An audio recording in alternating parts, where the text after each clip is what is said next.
Basketball is a movie and every game is a blockbuster. This season is alive! E for exciting, entertaining, energy and epic. Tauihi Basketball, rated E.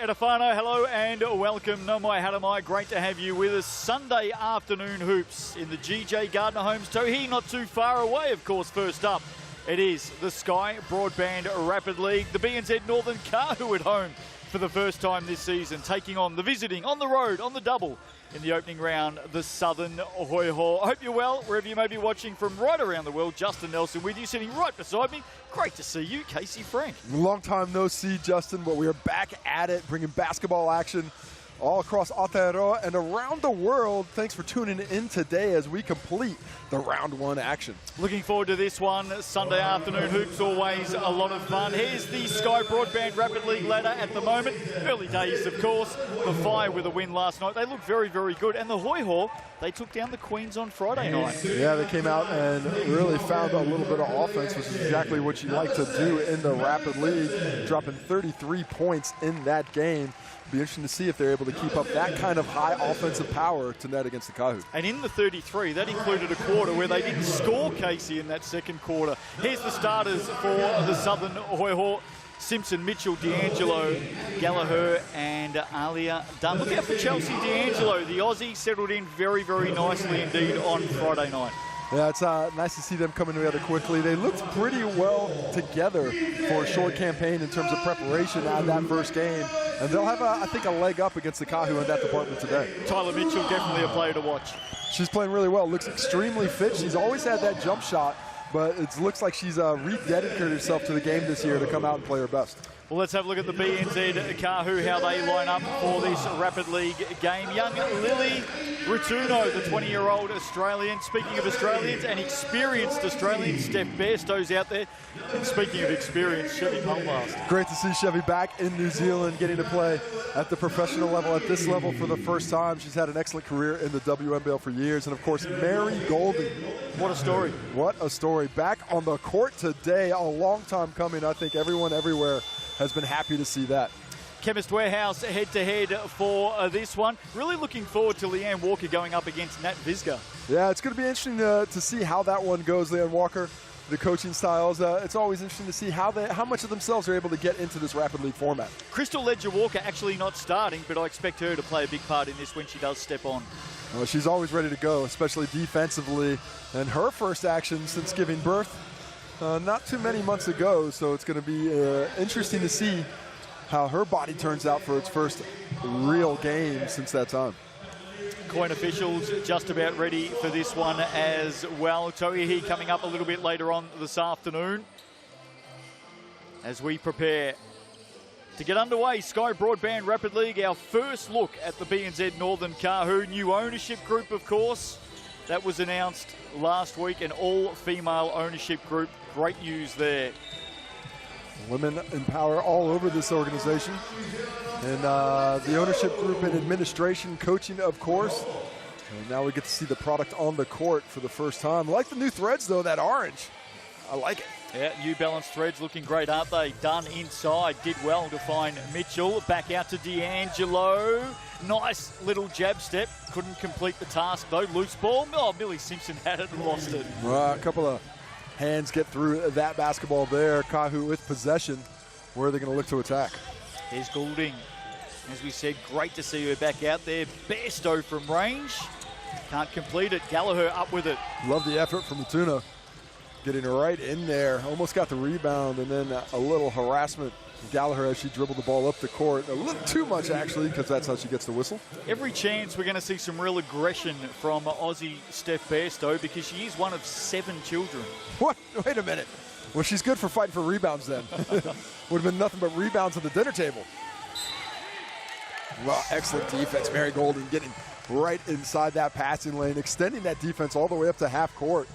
And the Kāhu coming out with some nice aggression on that end of the court. Of course, the Hoiho took down the Queens Friday night, as we said, 33-24. The Phi over the Pauakai in Rapid League last night, 31-14. Here's Bairstow. Pulvast, former Tall Fern, loads of experience. And time has run out. Asia Anderson just not aware of the clock there. Well, Savannah Pulvast made the nice move, the rip through, created some space, drew defenders. When she kicked it out to Asia Anderson, she's got to let that one fly. Even if she doesn't want, is more of a reluctant shooter with that time on the clock, got to let that one go. Still no score here. Opportunity now for the Southerners. It falls to Alia Dunn. She can't convert from long range. All of a sudden, up with it. Ratuno. Here's Goulding now, getting busy down low. Turns off the right. She can't complete, and Dunn too big on the boards. Well, the defense is pretty physical right now. Neither team is really able to get to the cup where they probably prefer it. D'Angelo, great pass inside, not finished though by Simpson. Ends back up with the Australian, and D'Angelo with the opening points. They're on the board. Like that effort from Simpson. Doesn't get the shot, but sticks with it, gets the offensive rebound, creates a chance for three. Aggressive drive from the 20-year-old Lily Ratuno. Has some WNBL experience already with the Sydney Flames and the Melbourne Boomers, and she's a rising star coming out of Australia. Comes off looking for that runner, fading away from the basket a little bit. Was able to find that contact, though, and looking to get the Kāhu on the board for the first time this season in the Rapid. First one from the Chemist Warehouse off to the right. And, of course, Casey, the Kāhu have done it a little bit differently with their recruiting. Of course, 5 internationals allowed, of which a minimum of 2 must be from FIBA Asia. They've gone with 3 from FIBA Asia, 3 Australians and a couple of Americans. It's going to be interesting in terms of the rotating around. That means you're going to have 1 less player in the Rapid League available at all times. But if you can work it around and you don't mind taking a few more miles out of your players in that format of it, could be an interesting strategy. Simpson on the drive, left it behind. Pulvast comes up with it, looking right, looking left. It just opens all the way for her. A lot of contact, no whistle. That was really a nice defense there. Ratuno in and out. D'Angelo swooping on the rebound and quickly wants to get it up the floor. Chelsea D'Angelo pulls up for the 3. Ooh. On the stop and pop. D'Angelo, give her space. She knocks it down. Like the awareness that the defenders were all going back to the bucket. She just hit one, so why not hit another? The 24-year-old Chelsea D'Angelo. Now Bairstow. Nice little dummy fake inside, wasn't it? Back to the right. Really nice footwork there. Got to the middle and watched her warm up, and she's got a lot of confidence in that jump shot. Don't leave her open. She's one of the best mid-range shooters we'll see this season in Tauihi.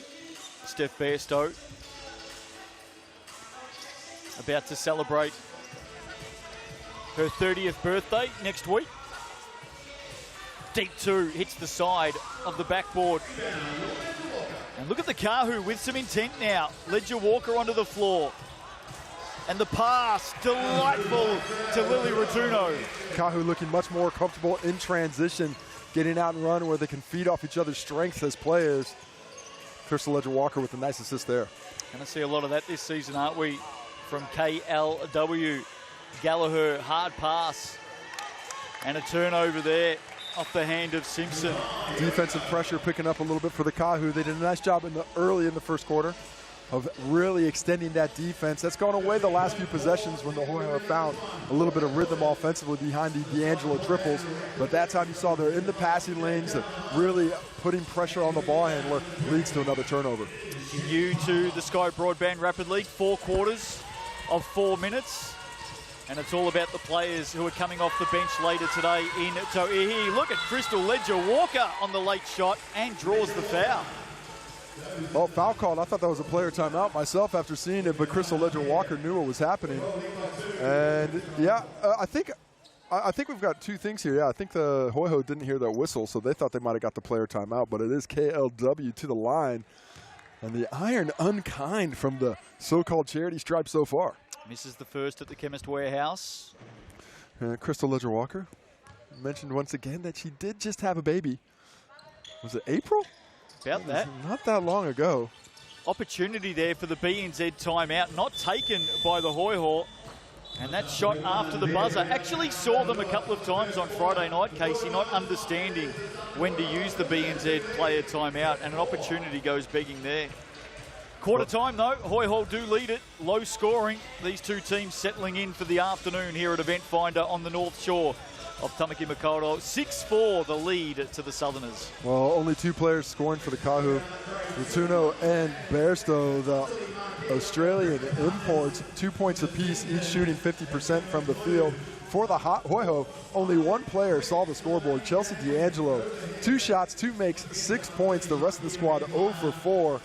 And the Aussie imports right now earning the paychecks by keeping that scoreboard ticking over. Yeah, D'Angelo was good against the Queens as well. Speaking of good things, they don't come much better than this week's special with thanks to our great friends at Sal's, the $30 NBL Steel Combo. There's the QR code, there's the online code, and that's available till next Thursday. That's a gift. Stretch it out all the way to the Thursday. Fantastic to hear. Got a couple garlic knots in there, the half and half.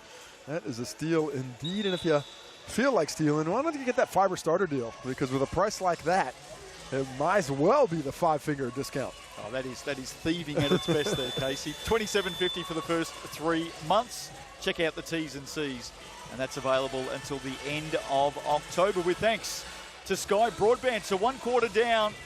Not a lot of scoring as these two teams settle in. Our first look at the Kāhu for season 2024. GJ Gardner Homes, Tauihi coming your way from 3 p.m. local time here in New Zealand. And of course, a very big welcome to all of our audience right around the world. Great to have you with us as Mary Goulding gets things underway. I'd like to see this Kāhu team be a little bit more definitive in where they're trying to get buckets from. Didn't have a lot of set plays running that first quarter. Eliana Toiti out there now as well. Ledger Walker, quick feet, drains the three. Little step back, quick release. Give her space and pay the price. Crystal Ledger Walker does it from deep. And I think the Kāhu are prepared to play Crystal a fair bit in the Sky Broadband Rapid League this season. They did last season, to be fair. They don't mind putting a tall friend or two out here in the Rapid League. And it's, you know, we mentioned, talk a lot about the development opportunities there are for younger players. But that development gets accelerated when you're going against high-quality competition. And this certainly is 2 high-quality sides we're seeing out here tonight. Kāhu now in front. Oh, beautiful dime. Ratuno inside.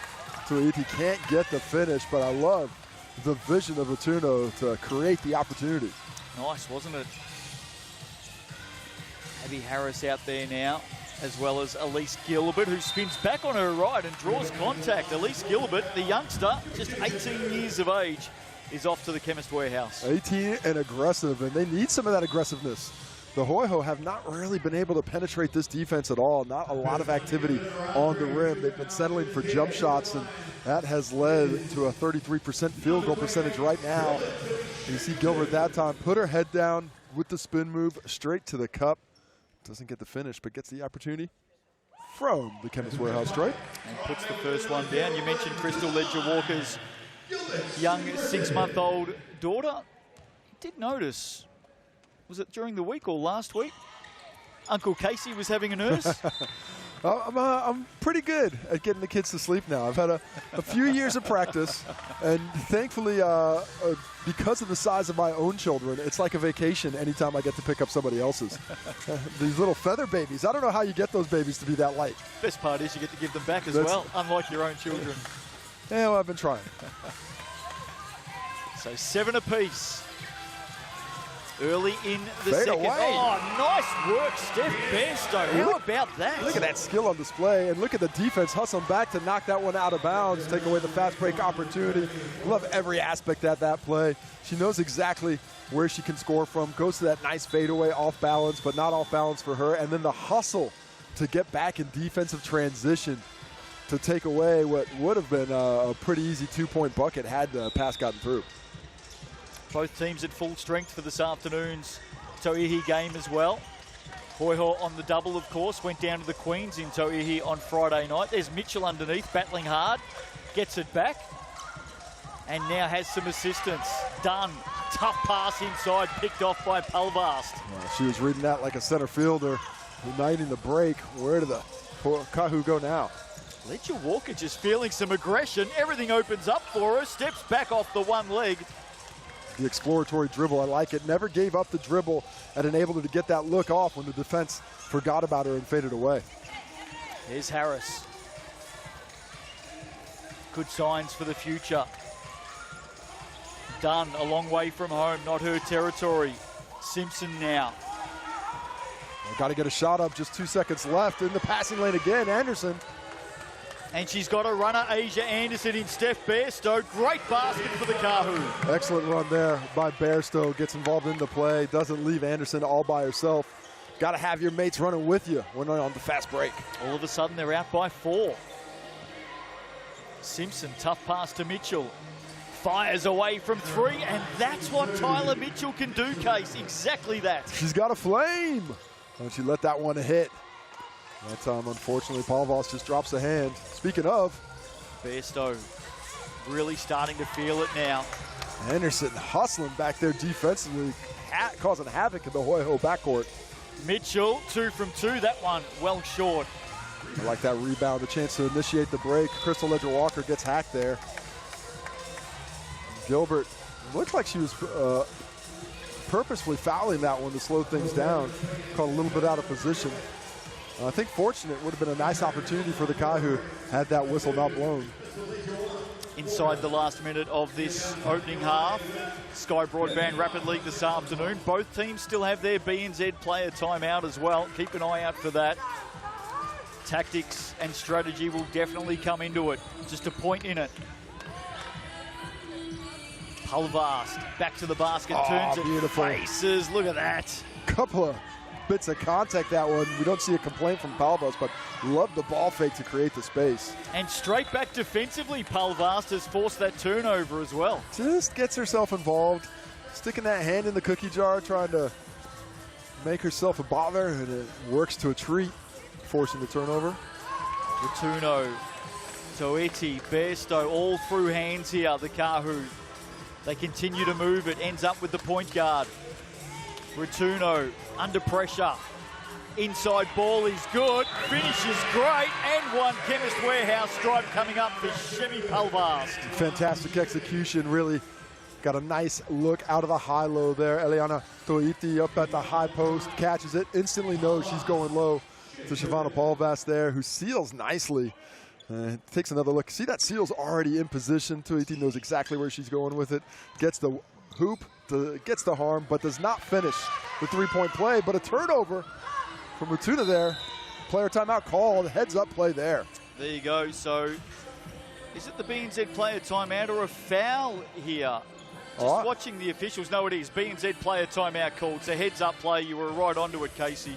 And, of course, it's your chance now, with thanks to BNZ, to scan that QR code. Thanks to BNZ, there are 5,000 tickets to give away to school groups, sports groups and community groups to come along and see a Tauihi game this season. Scan the QR code, fill out your group's details and grab your ticket to the big game with thanks to BNZ. 5,000 tickets, Case. Not bad. Had a huge influx of interest here in the opening round.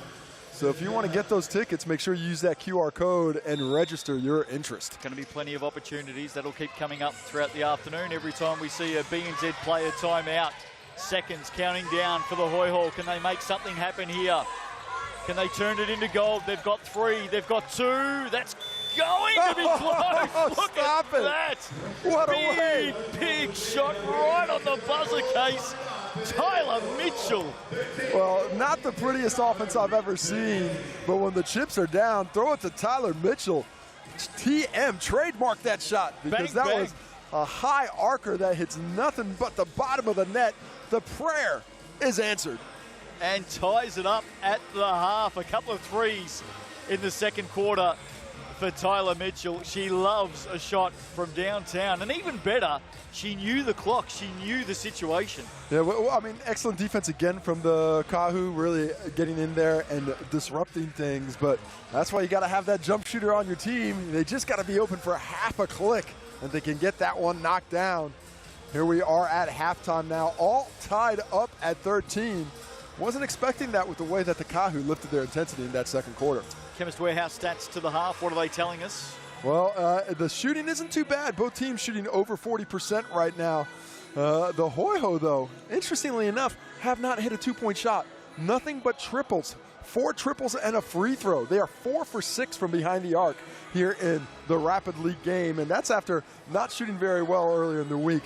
Conversely, the Kāhu just 1 for 4 from deep, but 5 for 10 from inside the arc. The Hoiho right now dominating the glass, doubling up the Kāhu 12-6. 5 assists for the Kāhu, beating the Hoiho in that category by 2, who have just 3. But the big stat for me is 4 steals for the Kāhu. That has forced 7 turnovers as we see the leading scorers in the competition right now. Steph Bairstow, 6 points. There's all those rebounders for the Hoiho, doing it as a collective. Asia Anderson, 2 assists, leading all comers. And that is the Chemist Warehouse stats for halftime. Palvas and Anderson, 2 steals apiece, and those 4 steals, aforementioned, leading to 7 turnovers for the Hoiho. BNZ Kāhu at home for the first time this season this afternoon.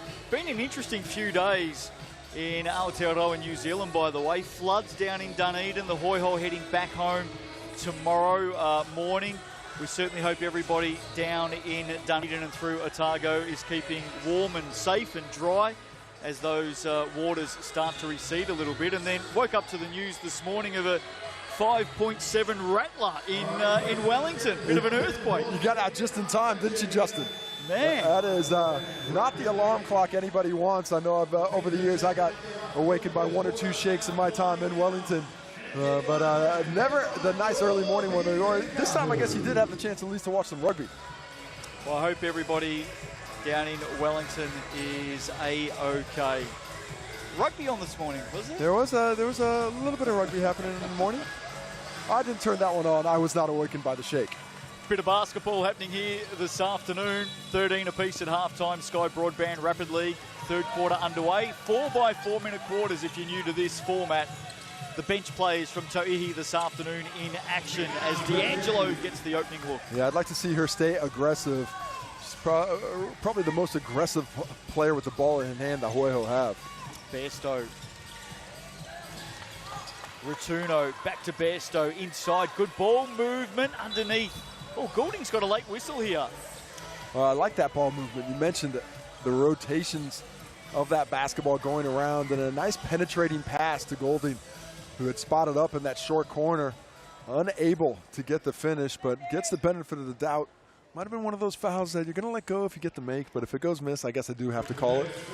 And she's able to finally get a free throw going through for one of these teams. Second shot here at the Chemist Warehouse for Goulding. Kāhu now 2 for 7 from the stripe. What an amazing story Mary is, and certainly gone through.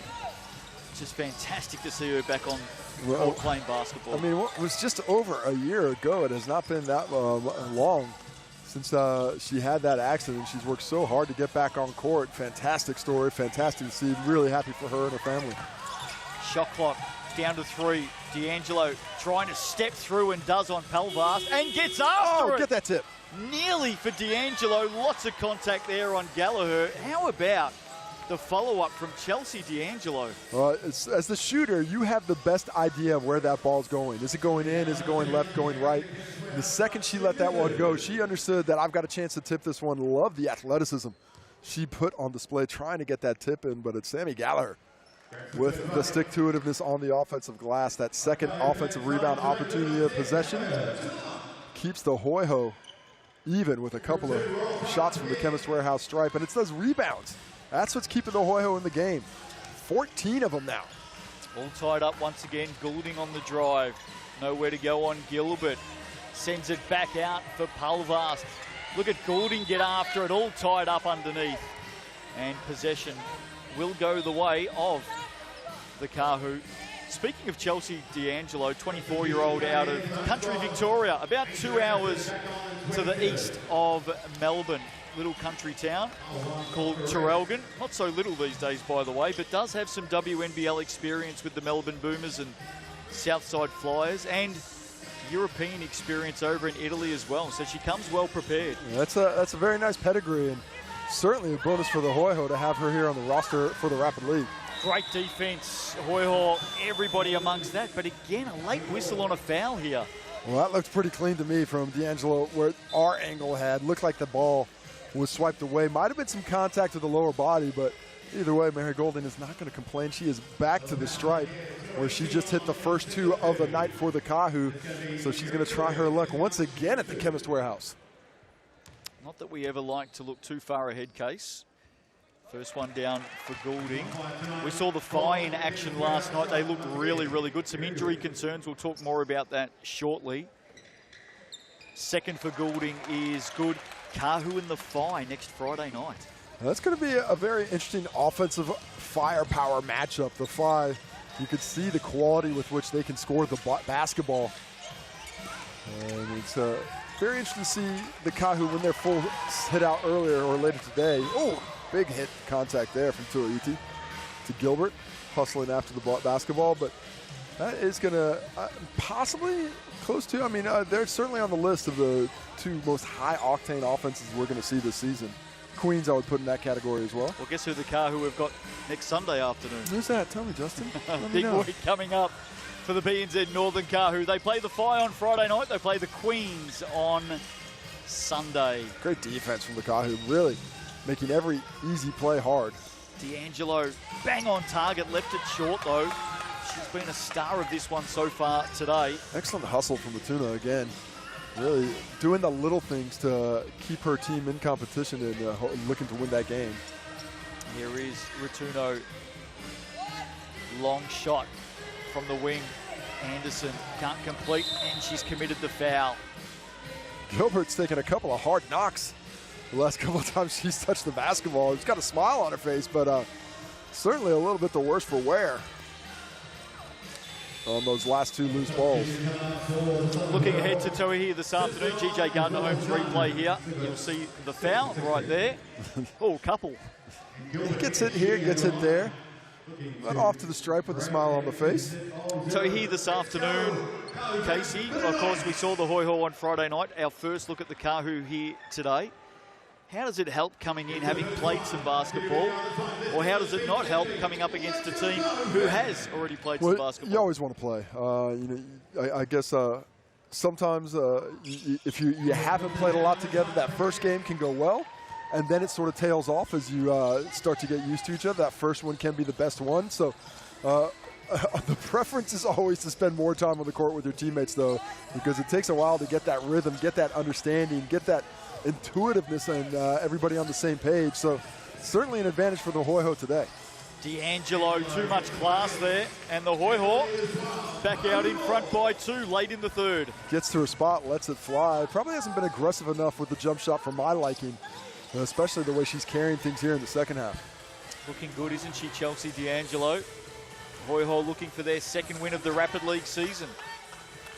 Palvas nowhere to go. Tauihi now on the drive. Almost had it stolen away. Did well there. Really Eliana Tauihi. Really nice footwork by Tauihi there. She's able to come to the jump stop so she stays under control. That enables her to go to that spin move back to the right shoulder for the finish. And again, we're tied up. Both teams still with their BNZ player timeout for the second half. Gallagher. Chelsea D'Angelo got that ball on a string. She's got that flick, hasn't she? We saw that against the Queens. Really does nicely to deliver it. Oh, and then straight back at you, Lily Ratuno. With the left through traffic, putting pressure on. Doesn't quite get the 2-for-1 back in favor of the Kāhu. Actually, about a 2-second differential here. Hoiho can hold on to it if they want, but they're going aggressively. Oh, speaking of aggressive, and pulled up for the offensive foul. Sammy Gallagher, all smiles in the end, just barreled through. And just not a great job of communication between the Hoiho. They had 13 seconds left on the shot clock and 15 seconds left on the game clock. Needed to be patient there. Instead, they get sped up, get a turnover on the offensive foul, and now hand over the opportunity for the Kāhu to finish the quarter strong and take the lead going into the final quarter of the ball game. Take another look at that little jab step and right in, bang! Take that shoulder to your chest. and that's how you get an offensive foul.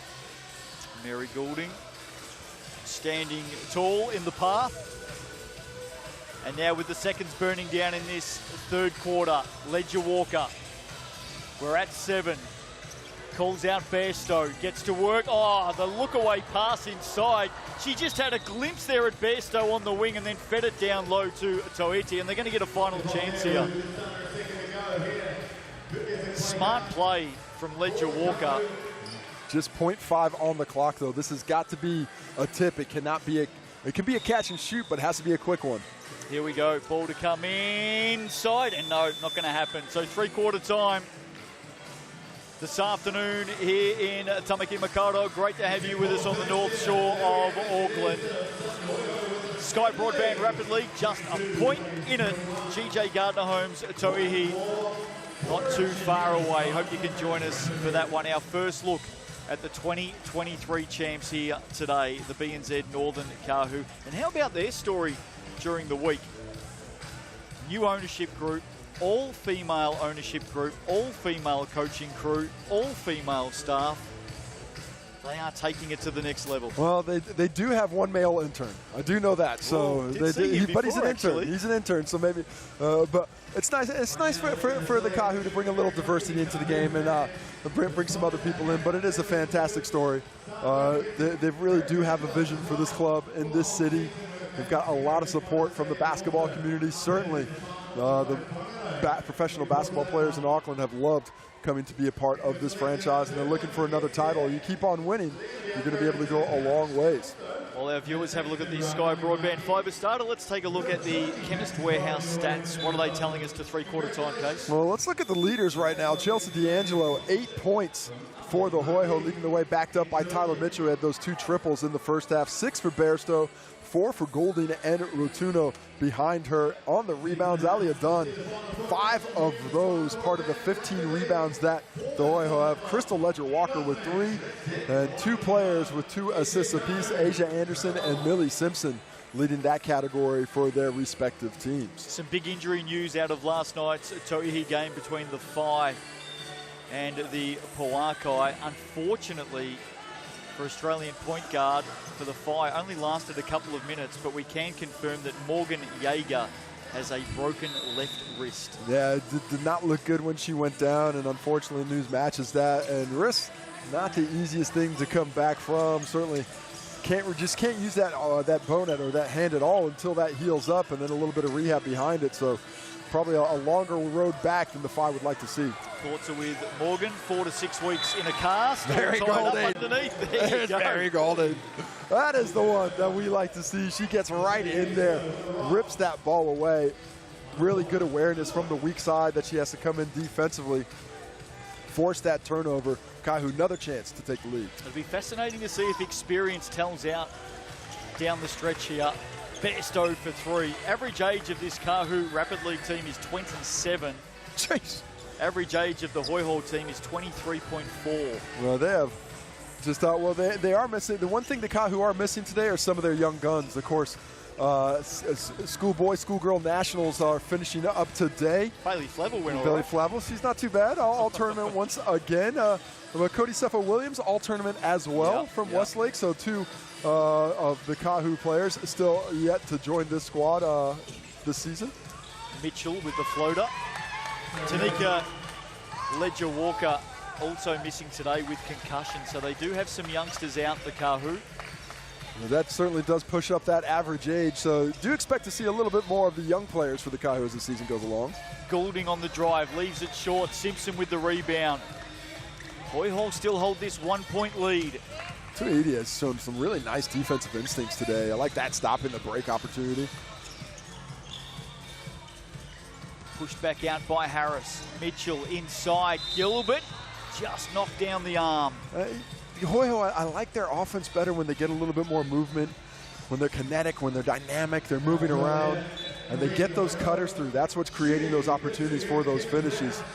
And this time, Gilbert, the recipient of that pass down low, can't get the finish, but back to the Chemist Warehouse stripe, where they will look to add to their activity.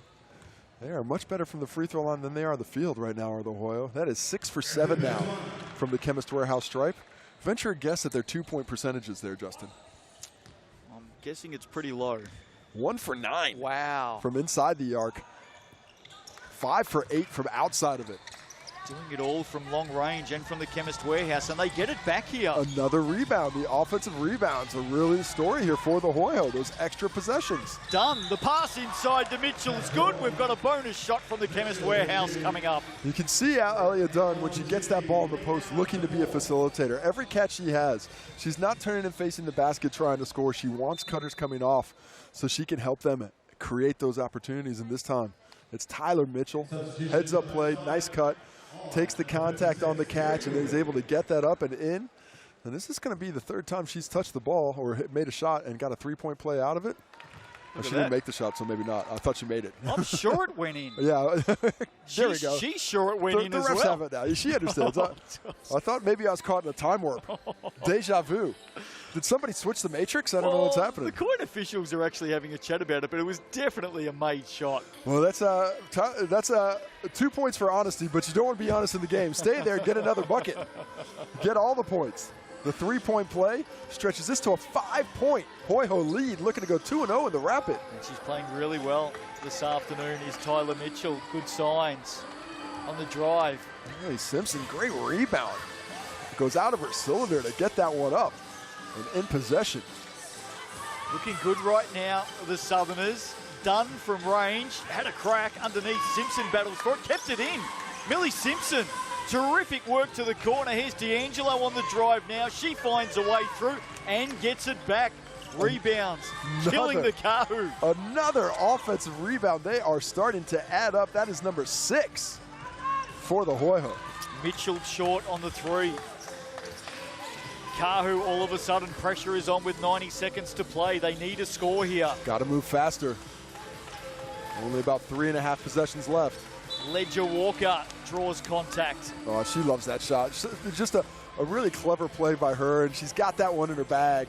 The dribbling to the left and a little scoop shot with the right hand that gets that contact. As a defender, you're thinking you're going to have some space to reach out, and they're going to go with the offhand, but when you go with that underhand, it takes away the ability for a defender to challenge physically. Gallagher gets her hand caught in the cookie jar, and now it's Crystal Ledger-Walker with a chance to cut the lead. And she does with the first from the Chemist Warehouse. Got to say, we put a bit of pressure on Crystal during the week, of course, on hoop heads, and a bit of a tough spot sitting on the couch and having to talk about other teams that she's coming up against, but she did it well. Goulding there has it knocked back. Done with the block.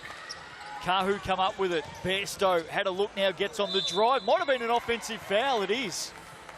Steph Bairstow, I think she thinks she's got 2 shots here. I think Samara Gallagher thinks it too, but she's going to go to the free throw line. Well, she's at the line. She's waiting for it. Look at Steph Bairstow here. Everybody else is gone. She's like, really? Just realised. Well, have a look at this. The arm comes out here on the drive. You'll see it right here. Well, I don't know. I don't know. That's a tough one. Not a lot in it. Good defense by Gallagher. I don't know if it's an offensive foul, but the benefit goes to the Hoiho in front. Done to Simpson on the reverse. Millie Simpson, she's played herself a game. First bucket of the game, but she's got 5 rebounds, 2 assists, and it's been a spark club for the Hoiho as they look to secure this one with defense. How good has Dunn been in the last 60 seconds? She's moving around great, doing the good things defensively. Look at that pass by D'Angelo. Heads up because she was under pressure, and again another really good pass from Aaliyah Dunn. Loose ball. Tuno gets the steal again, got numbers. And uses the numbers. Goulding, can't convert. The bunny underneath. Bairstow, 1, 2. Well, good job there by Mary Goulding and Steph Bairstow not to leave their teammate all by himself. As Ratuno got that steal, she created the nice pass. Goulding couldn't get it. Looked like a couple of N1 opportunities there for Bairstow. I thought there was some contact on that one, not called, and then that second one, D'Angelo gets the slap whistled. She can stand at the Chemist Warehouse with confidence this time, Steph Bairstow. First one is down. Well, going to cut it to a 4-point lead if you can make this shot. Just 29 seconds left on the clock. And she does just that, so a little bit of pressure late here. How good, in fact, the pressure. Forced a turnover. Anderson ran straight into trouble. Foul is called down low. And I think that's going to be a couple of shots. I don't know if they got the shot off. It might still be on the floor. I don't know if they got in the shooting range. Yeah. I think they're in the bonus. I think they're in the bonus case. No, that is different. Foul was called on the floor. That you are correct, Justin. The foul is one too many for the Hoiho. Puts him in the bonus now. And the Kāhu looking dead in the water about 8 seconds ago. Don't know who that pass was to. Pass was missed by a mile, wasn't it? And all of a sudden, Deja Anderson can't get the bucket. But still the chance to cut it to a one-possession ball game with a make here from the Chemist Warehouse. Has to make this. They've gone early. Doesn't matter. It's down. So we've got a three-point ball game. BNZ another play steal. It. Oh, no. Mary Golden, what a hand.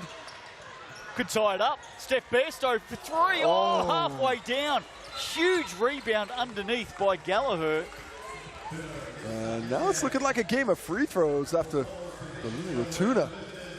Fantastic defense, forcing another turnover on an inbound. The Hoiho not responding well to the full court press in the dying moments of the game, but if they hit these free throws, they might be able to escape with a victory. Seen plenty of games on an inbound turnover once, but back-to-back, Gallagher converts. She actually struggled from the Chemist Warehouse in Rapid League on Friday night, but was a perfect 4 of 4 in Tauihi. And that's a handy point. So is that. Back out by 5. BNZ player timeout called by the Kāhu. They will advance, and as they do that and have a chat, it's your chance to get some tickets to the big game with thanks to BNZ. 5,000 tickets to give away to school groups, sports groups and community groups. You can come along and see a game of Tauihi this season. Scan the QR code, fill out your group's details and grab your tickets to the big game with thanks to BNZ. Wonderful opportunity to come along and watch some of these elite athletes. Tauihi to come this afternoon, 3 p.m. local time here in New Zealand, live on Sky Sport. Looking forward to having you with us for that one. Should be a beauty. Right now, though, the Kāhu need to make every opportunity a winner case with 17.5 seconds to play. Now would be a good time to see them hit their second three-pointer of the night. Ratuno, Bairstow stepped around, got clobbered. Oh, went in, won't count. She wanted the continuation. I appreciate the sentiment. But that would have been a little bit too far. She, unfortunately for her, is fouled on the little shot fake. So it's not going to be 3 shots all on the fake as well. So it's going to be 2 free throws with 11 seconds left. Try and make that first. Maybe, I would say try and miss the second, but up to this point, the Hoiho can't inbound the basketball against you in the fourth quarter, so you might as well go for 2. So let's see what Bairstow can do here. It's the first. Cuts it to 4. As we mentioned earlier, 5 brothers and a sister. I think we're going to see a purposeful miss on this one. Let's see if the cross happens.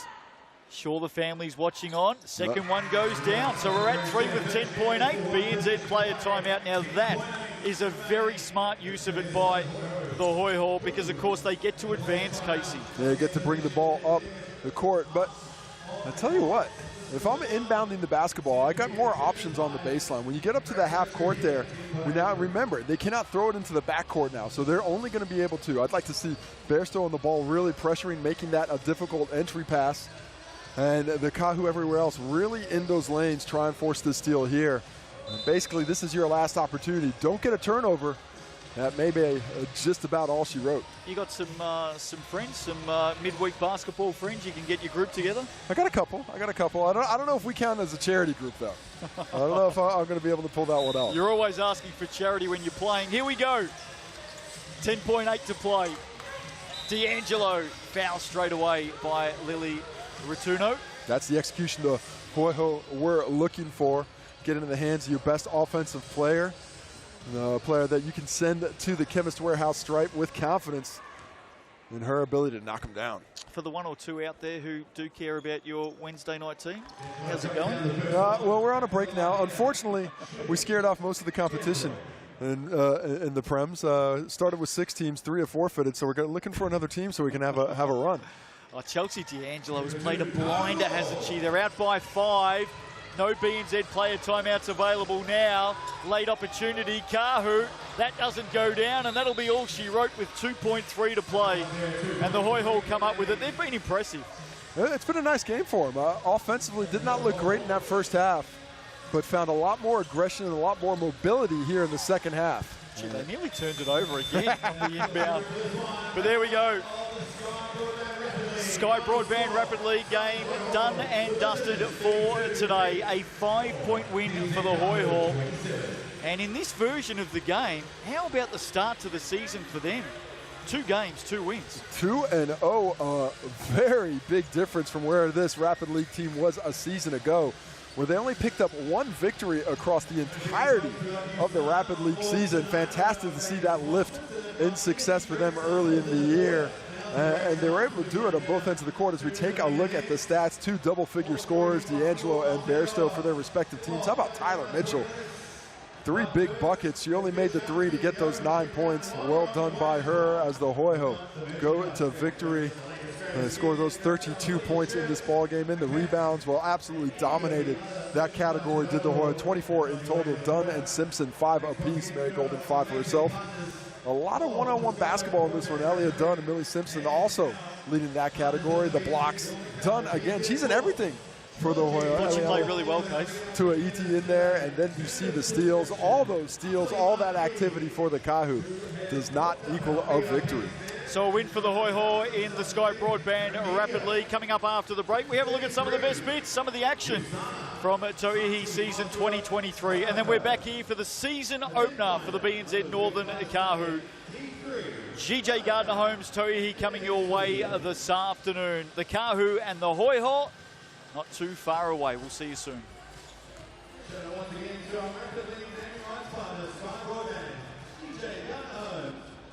Authentic New York pizza. Sky Sports, Baracard and Kauai, Molten, New Balance, Arline, Chemist Warehouse, BNZ.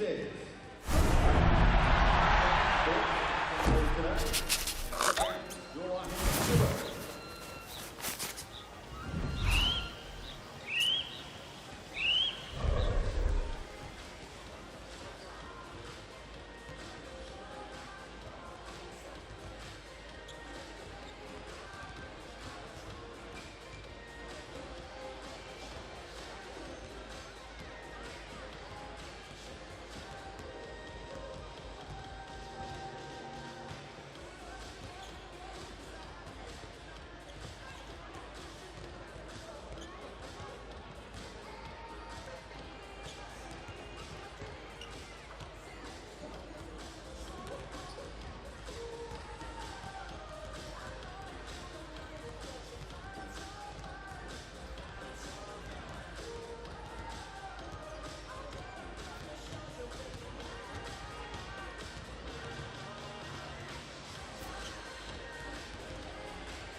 Quite special today as well. We've got our Team 4 drumline, part of the BBNZ Breakers season, and of course DJ Johnny Calvert as well on the 1s and 2s. We've got a bit of a later here from the BBNZ Breakers home games, which is great to have the two of those innovations here this evening for round 1 of Tauihi Basketball Aotearoa, presented by GJ Garden Homes.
Look at your seat! Wow.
the benches, please, for team announcements.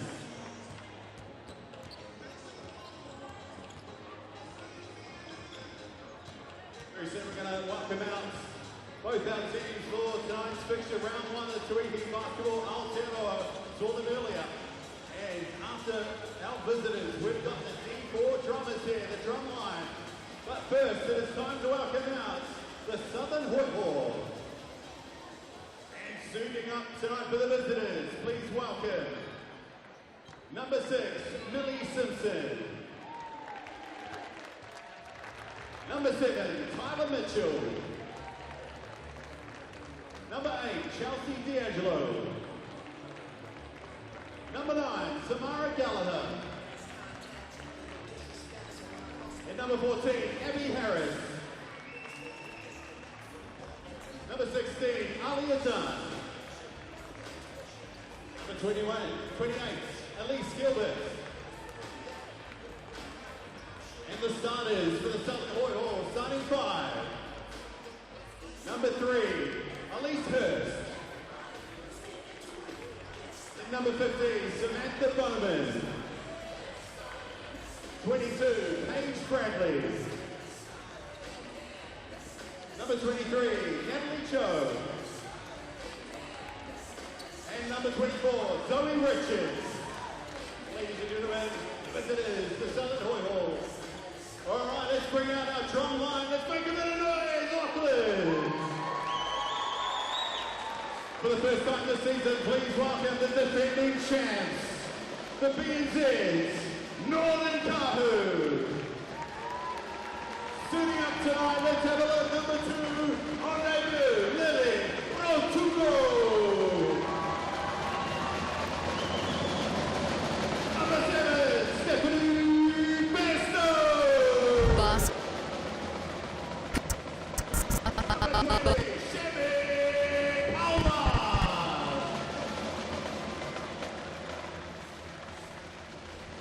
Number 27, Asia Anderson. Basketball is a movie, and every game is a blockbuster. This season is alive! E for exciting, entertaining, energy, and epic. Tauihi Basketball, rated E.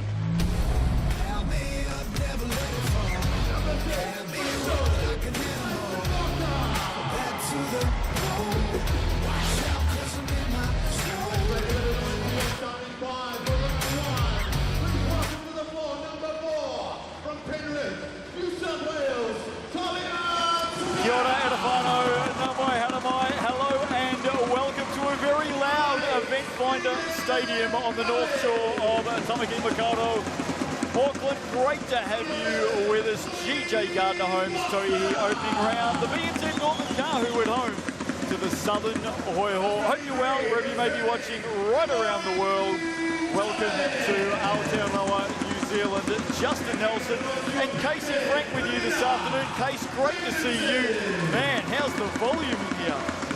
It's a loud one, louder than I think any of the Kāhu games got a season ago. The fan base is pumped and ready to go to watch their defending champions take flight for the first time in season T3. Looking forward to this. Of course, we saw the Southern Hoiho on Friday night. The mixandpick.com poll. Here we go, the viewers, the fans. This is what you're telling us, 68% going for the Kāhu by 8 or more. And based on recent results in near history last season, early this season, maybe you think that's right, but this Kāhu team slightly underdone against the Hoiho team that already has a game under its belt and is going to be coming in with a little bit of confidence. Well, let's have a look at the ladder as it stands at the moment. Just a couple of games played, the 5 big winners last night, of course. Points for and against from Rapidly come over into Tauihi as well. So they've got a great percentage after a couple of wins last night over the Pauakai. And the Queens got the win over the Hoiho on Friday night. Yeah, a nice win there for the Queens. Another team that wasn't quite at their best, still missing a couple of players, but was able to grind out the win. Kāhu looking for similar results tonight. Round 2 starts on Friday night, the Phi and the Kāhu. That'll be a beauty. Hoiho and the Puakai down south in Dunedin. And the Queens and the Kāhu. It's a grand final rematch of 23 and 22. Massive week coming up in round 2 for the BNZ Northern Kāhu. Yeah, a couple of wins would go a long ways for their title defense if they're able to pull it off, but nothing is guaranteed, especially early in Tauihi basketball. Well, let's have a look at the starters for the Southerners here today. Our second look at them of the season. Hurst, Bowman, Bradley, Cho and Richards. Todd Marshall is the coach. It's a nice balanced lineup. They'll be hoping to shoot a lot better than they did on Friday night. Case you caught up with Todd just before the game. Let's listen in. Well, Coach, tough first game, played pretty well, but didn't get the results you wanted. Some of that due to a lack of ability to knock down that triple. How do you work on changing that around and turning it around in such a short amount of time? Anytime you've got shooters, that's going to happen occasionally. So you've got to find a way to get yourself to the rim, create opportunities from the free throw line, and I don't think we did that well. We just kept on trying to hit the deep shot, and it was a struggle. So we've got to trust our offense and let it work us into the game, and when you get opportunities, attack the rim. Looking at your opponent today, the defending champion Kāhu, a little bit underdone, have only just come together in the last week or so. How do you prepare yourself for a team that you don't know a ton about, but are going to be trying to counter what they're doing? This first weekend is really about us trying to get ourselves going, because even though they may not have had a lot of prep, they've got a lot of experience, and players like that are dangerous. Sometimes those lack of prep shows up in game 2 or 3. The first game out, they come out, they're pretty relaxed. They're not expecting to overthink things. So we've got to make sure we just know our defensive assignments and look after ourselves on offense. Coach of the Year in 2023, Todd Marshall. It's an interesting situation, this one, because the Hoiho have already played, the Kāhu haven't played. You never quite know what you're going to get. That's absolutely correct, and that is a bit of what Todd Marshall was talking about. We have to concentrate on us because we don't know what they're going to come out with. We don't know what kind of offensive sets they're going to have. We don't know the intensity which they play, so both teams are going to be very self-focused in this one. BNZ Northern Kāhu, this is how they'll start. Great to see a fit and healthy and firing, perhaps, Talia Tupaia.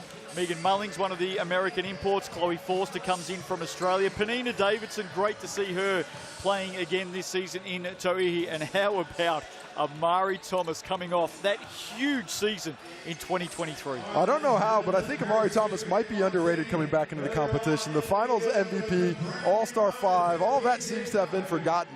We've been become somewhat enamored with the big names, but she is one to watch. She is a bucket automatically down low. Coach, of course, is Jody Cameron. Let's go and check in with her now. Well, Coach, coming off your first hit out of the season as defending champions, a little bit underdone, haven't had a lot of practice time, not too many game experiences. So what are you expecting to get out of the squad today? Just some continuity, some consistency, bit of connection. So we all know that it's our first hit out and we just want to gel together and put the ball in the hoop, really.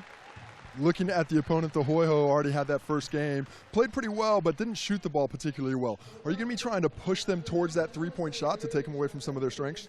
I think so. But they'll learn from it. So, and it's our first hit out, so it's getting that balance right and making sure that we put them under pressure. They've exposed where they need to work on, and let's hope that we can just bring that out today.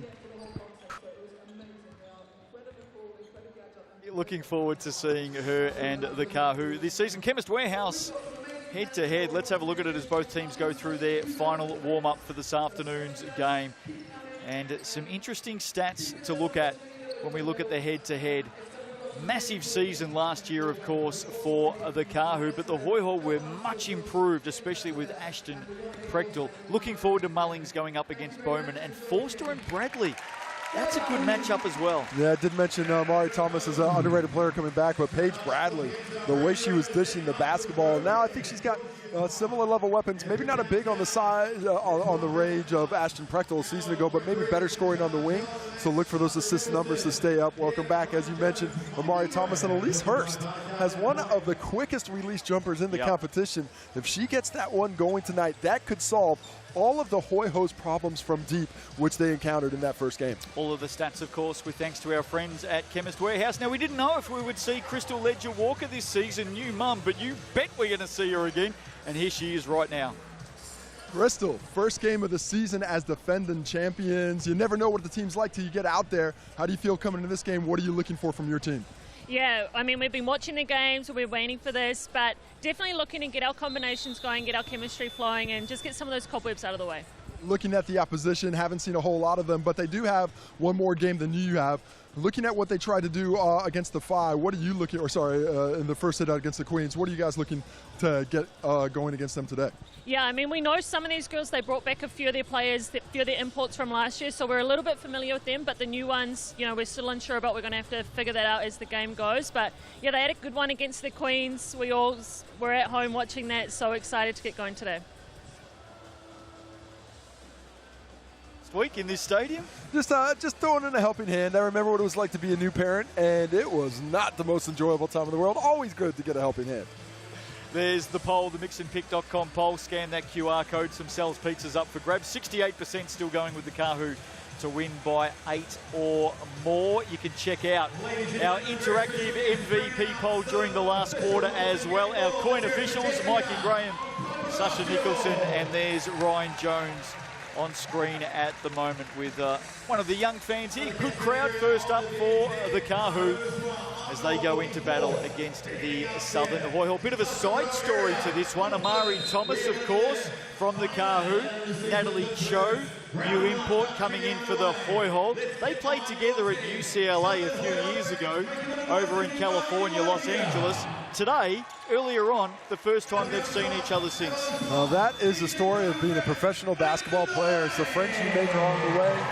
You might be a long time in between drinks seeing some of those teammates, but bond you form inside these four lines, that lasts forever. It was nice to see them catch up before the game, and hopefully we see some good competitiveness here when you teams step off in a moment. Always good to see former teammates catch up with each other, sometimes against each other, sometimes with each other. We are set to go here this afternoon. Davidson and Bowman to get us underway. GJ Gardner-Holmes, Tauihi, and it'll be the Kāhu with the opening possession. Great to see Talia Tapia back. You can see how the Kāhu start off. Looks like they're going straight into the post, and Talia Tapia tries to set a screen, and Bowman comes over and is like, what? That's a foul on me? I'm just coming across the lane. As Talia Tapia hits the deck. Of course, Tapia we only saw 3 times last season before shoulder injury put her out of action. She has since had a lot of work done on that shoulder and 10 months of rehab. Forster from the wing for 3. Well, nice action. Had that flex cut for Amari Thomas in the post. Decided to go with the jump shot. Goes wanting. Hoiho come back. Here's Natalie Cho, the American. Hurst, deep 2. Look good off the hand, just off to the right. Nice challenge by Amari Thomas, who's really moving up and down the floor well. Looks in great shape this season. And here she is, the champ, the star, Amari Thomas. Challenges the jump shot, comes off, and look at that steal there by Forrester. Gets the second chance opportunity. Does she that the second time around counted good? An opportunistic Kāhu defense jumps on that one. 2 quick buckets in succession. The West Australian up and in. Chloe Forster, great start for the Kāhu. Bradley for 3. Finally, they see one drop. This Hoiho team had plenty of well-manufactured looks against the Queens earlier this week, but couldn't get him to drop. The first one going down is a great sign for this Hoiho squad. I'll tell you how good it is. Paige Bradley, 0 of 9 from 3 on Friday night. First look today, down it goes. New game, new world, baby. Bit of a bump there. Tapia, Davidson inside. Thomas too strong. Just ragdolled Zoe Richards. Well, I think Zoe Richards might have tried to sell that call a little bit. She ran straight into that off arm of Thomas, but I don't think she was extending it. A good no call. Unfortunately for Zoe Richards, just comes off a little the worse for wear, as many a post defender will this season against Amari Thomas. I'll tell you what, we did see the first high-low action of the season for the Kāhu, Davidson and Thomas. We're going to see a lot more of it. Well, that was maybe their best weapon a season ago. Whichever one you put your second best defender on is going to be in trouble out of that high-low with the other passing to him. Bradley elevates. Rebound, Mullings Kāhu out by 3. Here's Tupaia. Davidson wants it down low on Bowman. Forster says no. Now sends it outside on the dribble.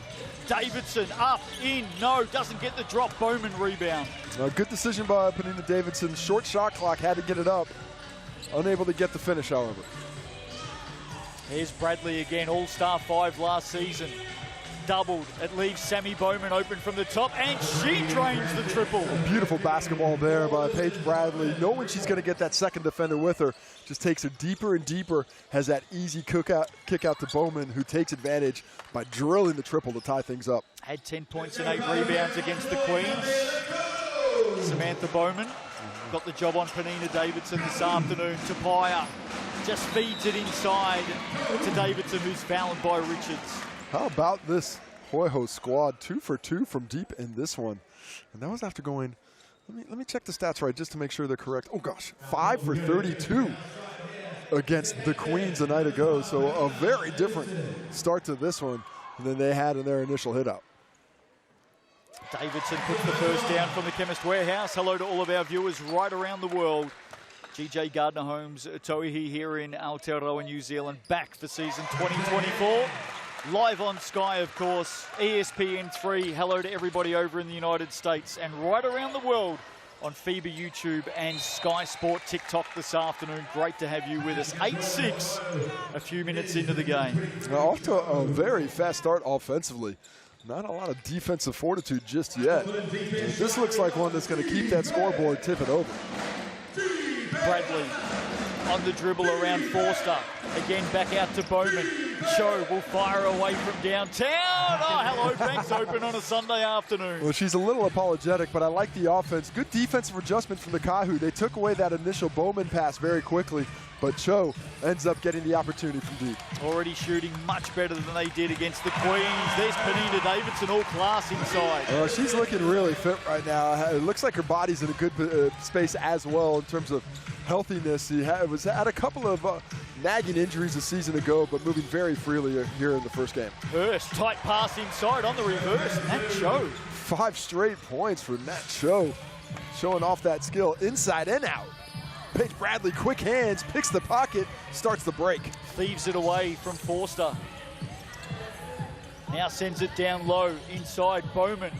On the step back over Davidson, can't convert. Yeah, she can't really go straight at Davidson. She doesn't have the size to get through her.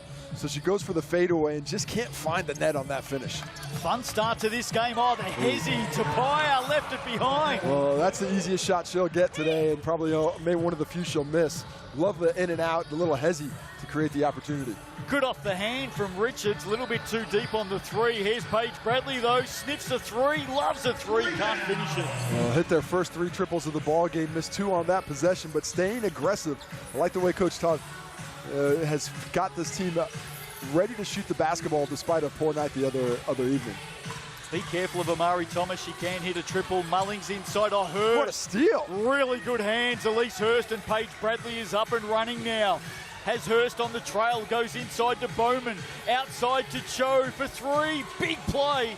They can't come up with the points, but they do come up with the boards. Richards draws the foul. She's off to the Chemist Warehouse. Really good start both ways to this game this afternoon. Seen a lot of good tendencies offensively. Paige Bradley with that beautiful dish inside that time. Couldn't get the finish, but the Hoiho and the Tauihi picking up where the Rapid team left off, dominating the glass, getting those extra opportunities. And those second chance opportunities, though, it's really giving them a chance to put some damage in the scoreboard. Up to a 2-point lead now after Richards got fouled on that post entry. Second one from the Chemist Warehouse. Down it goes earlier today. Sky Broadband Rapid League. Hoiho got the win 32-27. They lead this one by 3. Forster busy inside through hands. Tupaia 3. Down it goes. Love the penetration by Chloe Forrester. Draws so many defenders into the paint, and then those quick kickouts, the zip around the perimeter, and Talia Tupaia drains home the triple. All tied up, electric atmosphere in here this afternoon. Right to left, Bradley, too much on it. Well, she'd like to have that one back. That's an easy bucket there. The defender was late coming over, but could not get that finish. Thomas on Bowman, bustling her way to the left, in and out. Good defense, Bowman. Makes it a difficult finish. Forced Thomas to fade away a little bit more than she was comfortable with. Hurst, speaking of threes, that one, her first look. This pace is up. I don't know. I think the Hoiho are comfortable playing with this pace. The Kāhu, though, first hit out, they may be looking for their second win soon. It is non-stop as Tupaya hits another triple. Did we forget about Talia Tupaya? I didn't. She MVP a couple of seasons ago, missed her last year.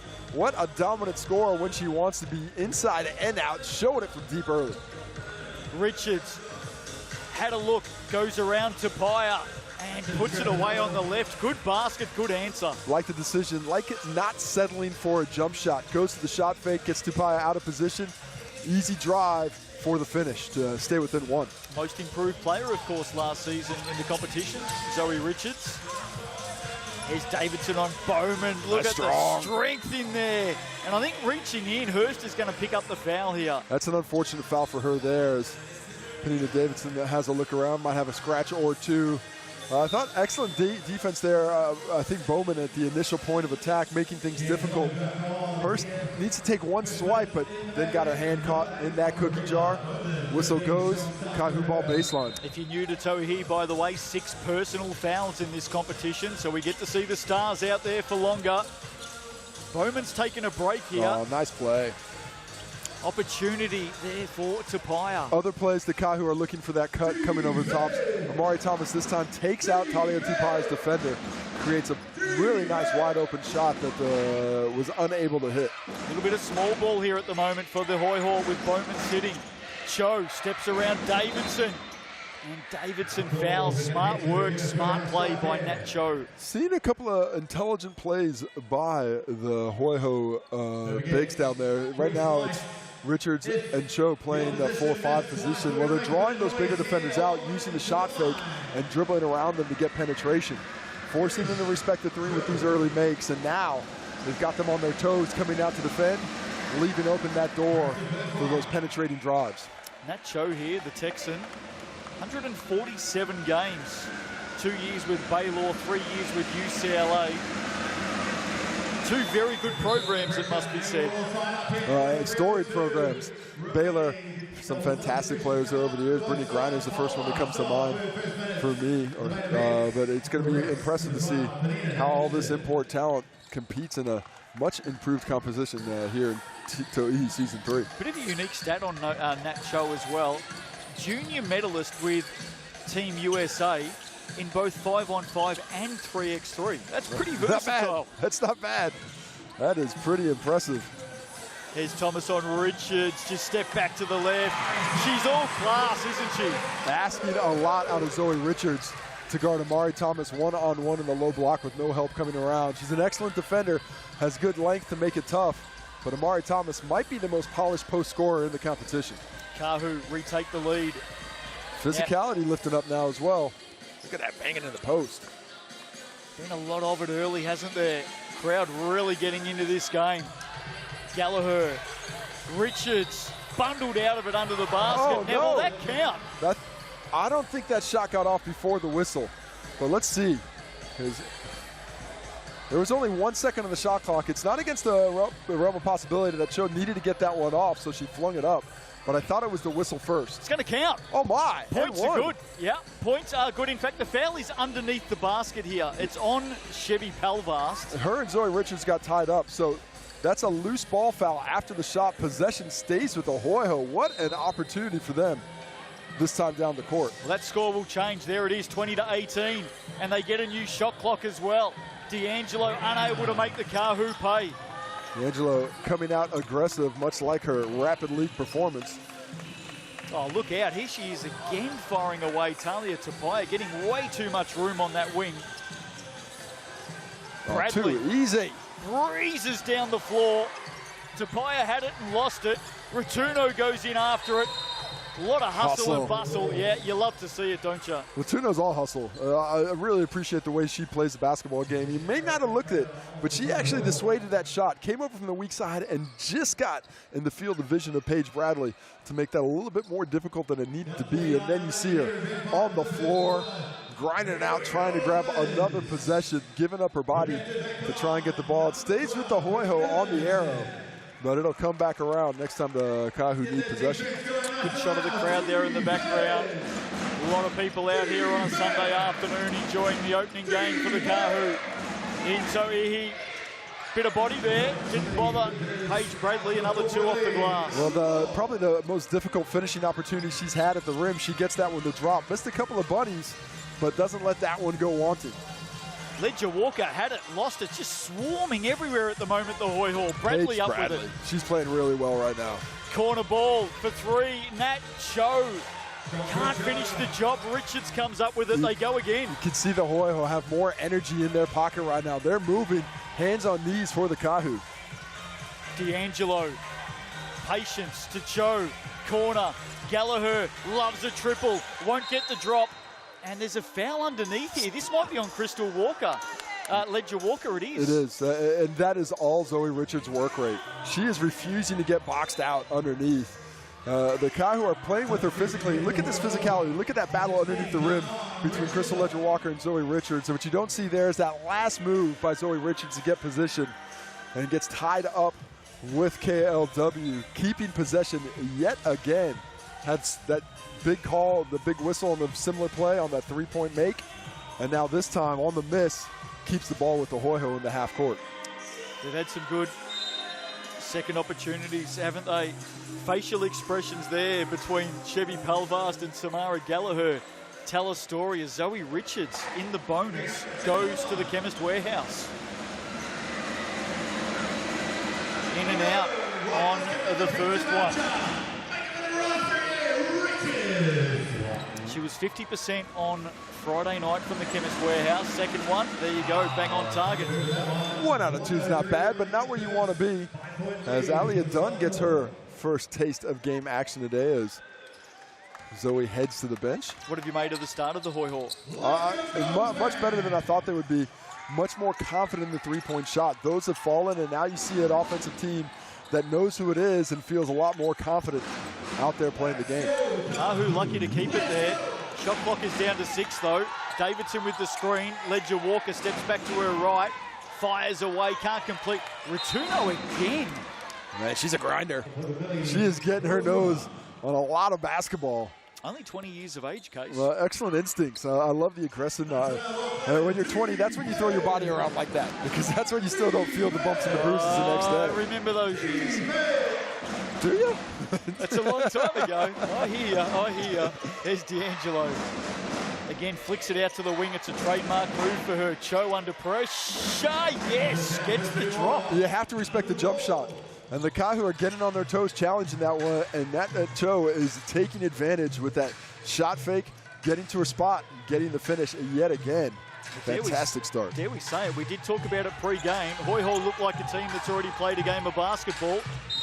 That Cho up to 12 points already, by the way. Scoring that basketball with ease, finding a lot of confidence.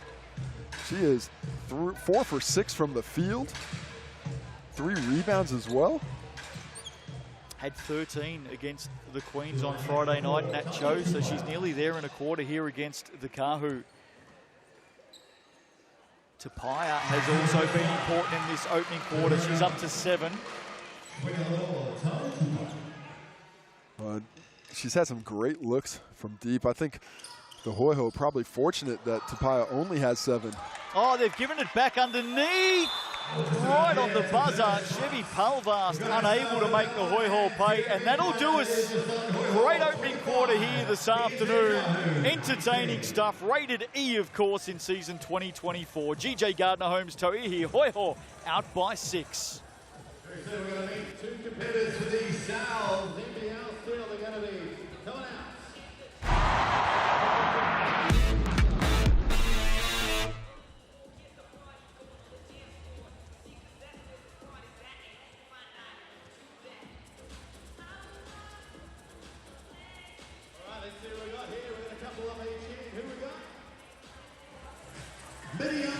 Well, it's great to have our viewers from right around the world. Casey, you were just talking about that. Hello to everyone on TikTok and FIBA YouTube. Hope you're all well. We're in a commercial break here in New Zealand on Sky Sport. What a great start to the game. It's been fantastic to see both teams really come out offensively, put a lot of pressure on the opposition.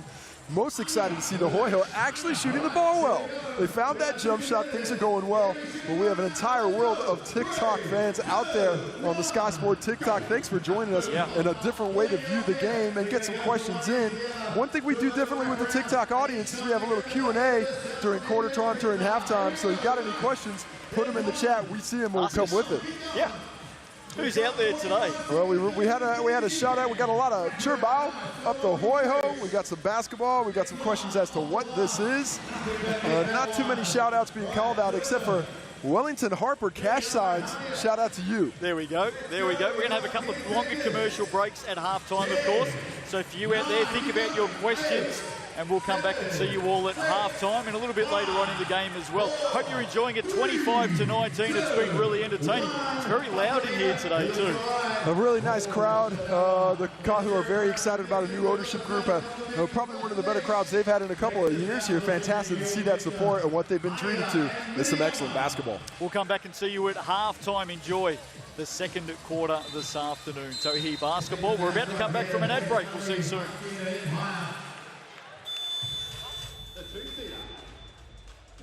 And of course, our other game day sponsor as well, Trilogy, the pack's there. Plenty of blokes there on the front row, but I'm sure they got loved ones that would love a bit of a Trilogy pack.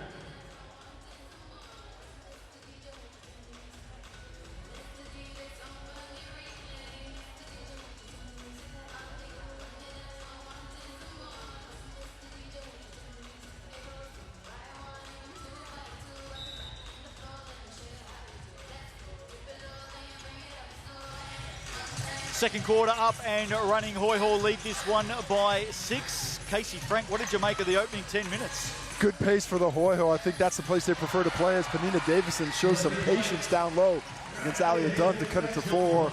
But what the Hoiho are doing, pushing it up and down and really coming after this Kāhu team that's untested. I like the strategy. For the Kāhu, I don't think they've taken advantage of what they have on the interior to enough yet. They've been concentrating on that three-point shot. Look for them to get inside the paint a little bit more. Ledger Walker on the pull-up off the steal. First couple of baskets in this second quarter to the home team. They bring it back to 2. The Chemist Warehouse stats, what are they telling us? Well, what they're telling us right now is I don't have my stats up, so I'm going to have to talk about something else. But if I look up the stats, what we see is both teams are shooting over 40% in this game. Natalie Cho leading scorer in the game with 12. Talia Tupaya second with 7.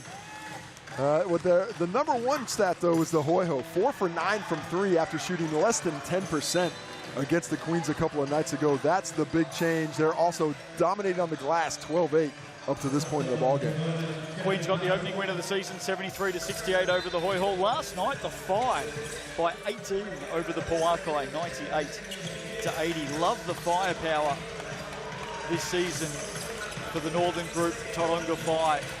They look good. Ashley Jones, we might have a talk about her at halftime. Here's Tupaya on the pull-up. She can't put that one away. Who's this come off? Kāhu are going to keep it. Amari Thomas putting in the hard work on that weak side, really planting herself. Can't grab the ball to secure possession, but is able to force it off one of the Hoiho. Ball stays with the Kāhu. Who are the stars that impressed you in that opening quarter? Well, I really like what we saw, obviously, from Nat Cho, dominant with the basketball, but also Paige Bradley, the way she was initiating with things. Amari Thomas had the ball a few times down low, and now you can see they're going back there. She had 6 points. I think she was a little bit underserved in terms of the opportunity she had with the basketball, so I'd be going back there a bit more often myself. Unlucky there, Samantha Bowman on the foul, but if Amari Thomas gets in front of you, it's always going to be tough. Just impeccable footwork. Fantastic post player. I mean, she's under 6 foot. She's about 5'11" on a good day. But it does not matter. If you've got 4, 5, 6, 7 inches on her, she's still got the ability to put in that work down low. Kāhu making their move in the opening minute and a half of this second quarter. Thomas looking for something. ends up with Ledger Walker. Bang underneath. Big contact from Sammy Gallagher.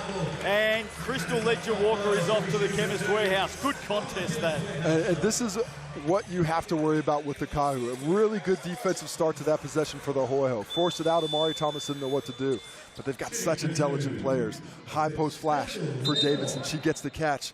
Without saying anything, Ledger Walker just cuts right off of her, wide open. Trot down the lane until the end of it. Sammy Gallagher comes in and absolutely takes the block off Crystal Ledger Walker. Laughing about it now, apologetically. But eventually, Samara Gallagher is going to get credit for the foul. That's what they're discussing right now. Who actually got the whistle? Might be one coming back her way a little bit later in the game as well. Despite the smiles and the laughter, the first one is down. Well, that's what you got. That's what Crystal's back out here for. She's out here to feel that contact. She does not mind grinding it down whatsoever. Speaking of contact, we saw a big block last night in the Pauakai and Phi game. Morgan Yeager came off second best, only 2 minutes into the game. I can confirm, Casey, a broken left wrist for the Australian and out for about 6 weeks plus.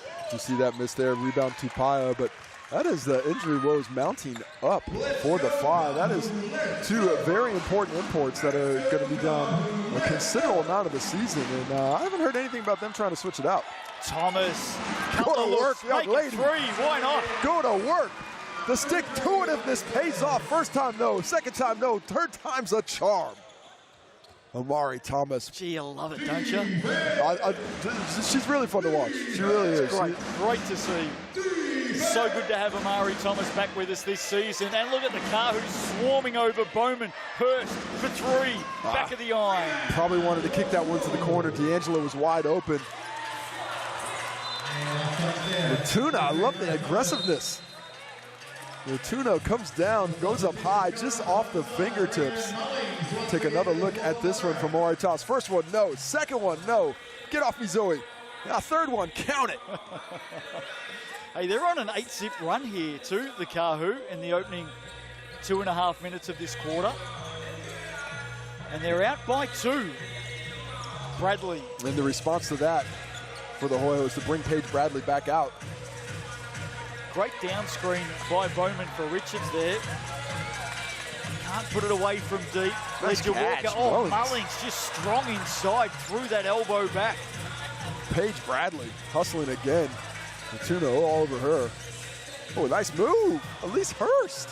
And can't finish, left it short. Should want that back again. Mullings on the run now, has a couple in front of her. She'll take them both on and draws the contact. This right now, to me, the last 3 minutes, Casey Frank, looks like a Jody Cameron rocket at quarter time. Yeah, there's a little bit of do we know how to play basketball? Can we start playing basketball? But make no mistake about it, this Kāhu team, a wee bit underdone, have not had the time practicing on the court that you would like. Everybody coming from pretty far afield here at the end to get things going.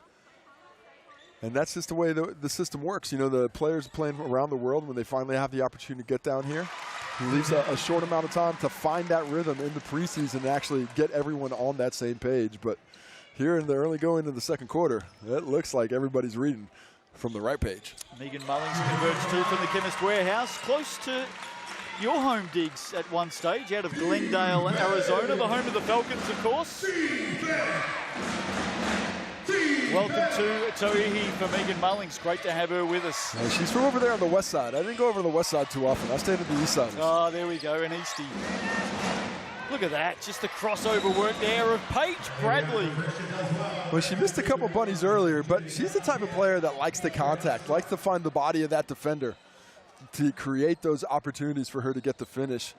That time with the left, and she's the settler. She's come back into the game, and you see the offense gets a little bit better. She understands when she has to score, when she has to facilitate for the teammates. Gets the bonus at the Chemist Warehouse. Dare I ask the question, which is the wrong side of the tracks of Phoenix, Arizona, the east or the west? Having not lived on the west side, I'm always going to say the west side. Come on now. Who knows? It's wild over there, man. You got to watch out. Kāhu by 2. 6.5 to play in the second quarter. Don't forget about the BNZ player timeouts as well. Get your phones ready. because there'll be a QR code that comes up on screen. 5,000 tickets to give away to groups with thanks to BNZ this season. Here's Davidson. Down low, Bowman to beat, and she does. Just great patience in the post. She understands the advantage she has strength and size-wise. Gets to her spot, the preferred right hand, with a soft touch for the finish. Bradley now, just waiting for it all to unfold. It does through D'Angelo. There's the activity on the glass, goes unrewarded, but the Hoiho have to keep on making inroads there. Here's Chloe Forster. One way, then the other, somehow finds a path through. Again, rebound, they keep it alive. Corner ball, Ratuno! These second chance opportunities are deadly. The best time to shoot a three is off an offensive rebound. Timeout to the Hoiho because they want to chat about it. Fantastic job there by Forrester, getting the miss back and finding her teammate out there in the corner, dropping it in for the triple. And that is a 15-2 run to open the second quarter in the first 4 minutes and 28 seconds. Yeah, no doubt that's what Coach Jody Cameron will have been looking for. Her message at quarter time, no doubt, has sunk in. Sells Hoopheads, of course, every Thursday night, 6 p.m. Come and join the team. Great to have the crew back together. And we're talking all sorts of basketball. We're talking obviously a lot of Tauihi, but the NBA's about to tip off. The Australian NBL's coming. And of course, if you like coming to games, why don't you get a ticket to the big game? Well, this is what I was talking about moments ago.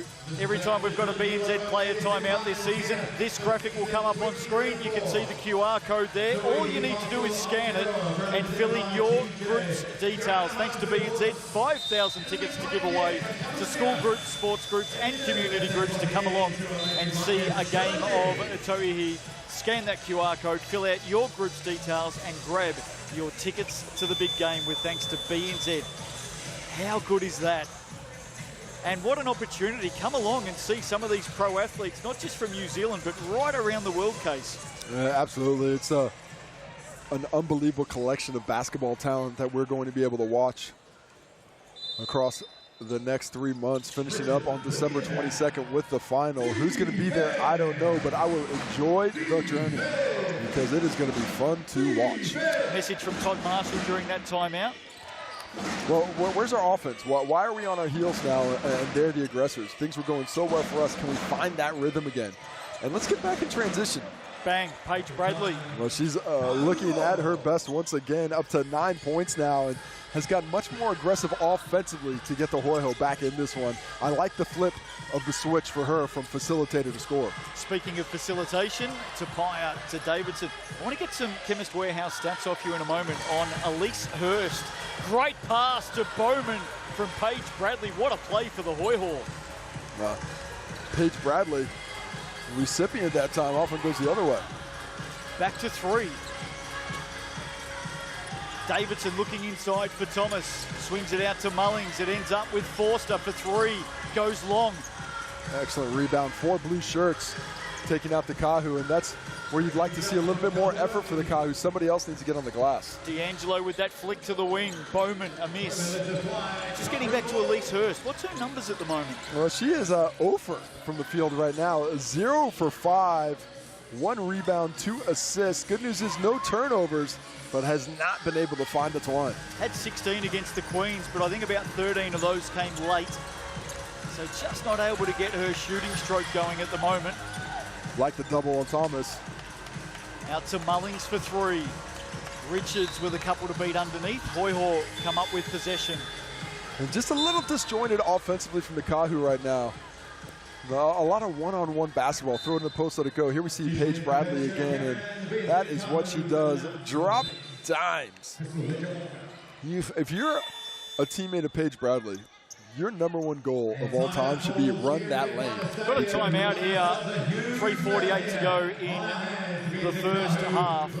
That last passage of play as well from the Hoiho, that rim running of Sammy Bowman. You love to see that as a guard, don't you? Pick up the ball, you head out to the lane, you get your head up, and you see your big forward centre going straight down the middle. Absolutely. You know, Paige Bradley, that's all she wants is somebody to run with her. But as one of the power forward of the center, that is your job on those plays. If my guard's got that ball, I have to create an opportunity. And it's not just here it is about the opportunity on the run, because if Bowman runs through and takes it out, now there's a driving lane. So it all connected. It's all one part as you take a look at that beautiful effort by Bowman. And Paige Bradley, as always, head on a swivel, knows how to serve it up on a platter. This Hoiho team opening up on the double this weekend in GJ Gardner Homes, Tauihi. BBNZ Northern Kāhu are on the double next week, Casey. They've got the Phi on Friday night and then the Queens on Sunday. All of the action, of course, live on Sky Sport and right around the world. ESPN3 in the United States, FIBA YouTube globally, and every Sunday afternoon. Hello to all of our TikTok audience as well. Great to have you with us every Sunday afternoon on Sky Sport TikTok. A tremendous amount of fun we are going to bring you, and the excitement is palpable, and the highlights will be aplenty. Hoiho have settled, or have they? Turnover, pass intended for Richards, picked off by Ledger Walker. Has Forster in the corner. Davidson receives down low, surrounded by light blue singlets. Who's reached in here? Zoe Richards tried to plant herself and try to be a bit of a defensive nuisance there, but Penina Davidson just said, I am going to move you and get to where I want to go. Surrounded by light blue jerseys, 3 defenders around her. Eventually came to a slap off to the Chemist Warehouse. She goes. Second foul of the game for Zoe Richards. Penina Davidson up to 8 points, also had 6 rebounds and 2 assists on 60% shooting from the floor right now. Some of the big news to look forward to in round 2 as Davidson puts down the first from the Chemist Warehouse. The Queens expecting to have an ill Florencia Chagas back. And guess who flies into the country in the next few days? It sounds Jordan-esque to me. Jordan Horston, the 76-game player, the 23-year-old, has just finished the season with the Seattle Storm in the WNBA. She arrives in New Zealand this week. Can't wait to see her in action in round 2. Here's Cho, started really well today. Bradley, look at the close attention from Forster. Oh, Bradley up and under, nearly put it away. Locked up underneath with Davidson. Paige Bradley felt a little bit of contact there. She's got a nice smile on her face, but I think she might have felt that one of those was worthy of a whistle. Well, this is where, as a guard, you don't mind possession rather than the old jump ball as well, because Penina Davidson was the one who was locked up with her.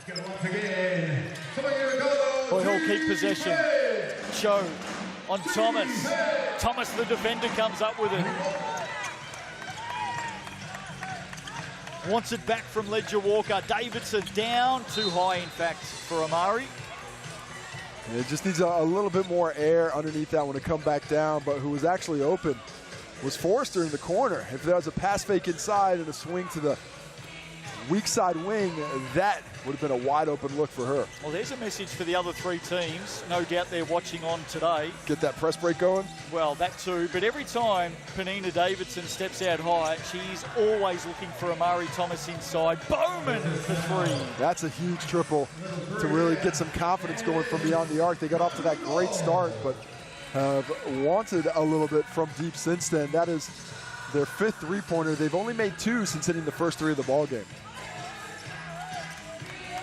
Here's Thomas again inside on Bowman. This time Bowman better, straight up. Great help from Bradley on the weak side, just making that a little bit more difficult than it needed to be. Cho runs into Ledger Walker, uses the body of Bowman. Sends it down low now. Bowman underneath. Back-to-back baskets. We are tied up. I like the way the Hoiho are playing off each other. Bowman, they had that switch. You didn't really want to get a ball screen there because you brought the similar size defender back to Cho, but instead Bowman goes to the paint and says, I'll take that mismatch. Great response, and unlucky there, Tyler Mitchell. I thought that was clean. Maybe just a little bit of body contact. It's that right hand. It's that you got to see that right hand on the other side. Maybe she was holding in. Looked to me clean on the actual touch of the basketball, but what else is happening? That's the issue. And that might be the bonus as well. It is. So Penina Davidson heads back to the Chemist Warehouse stripe. 10 points, 7 rebounds, 2 assists to her name. Make it 11.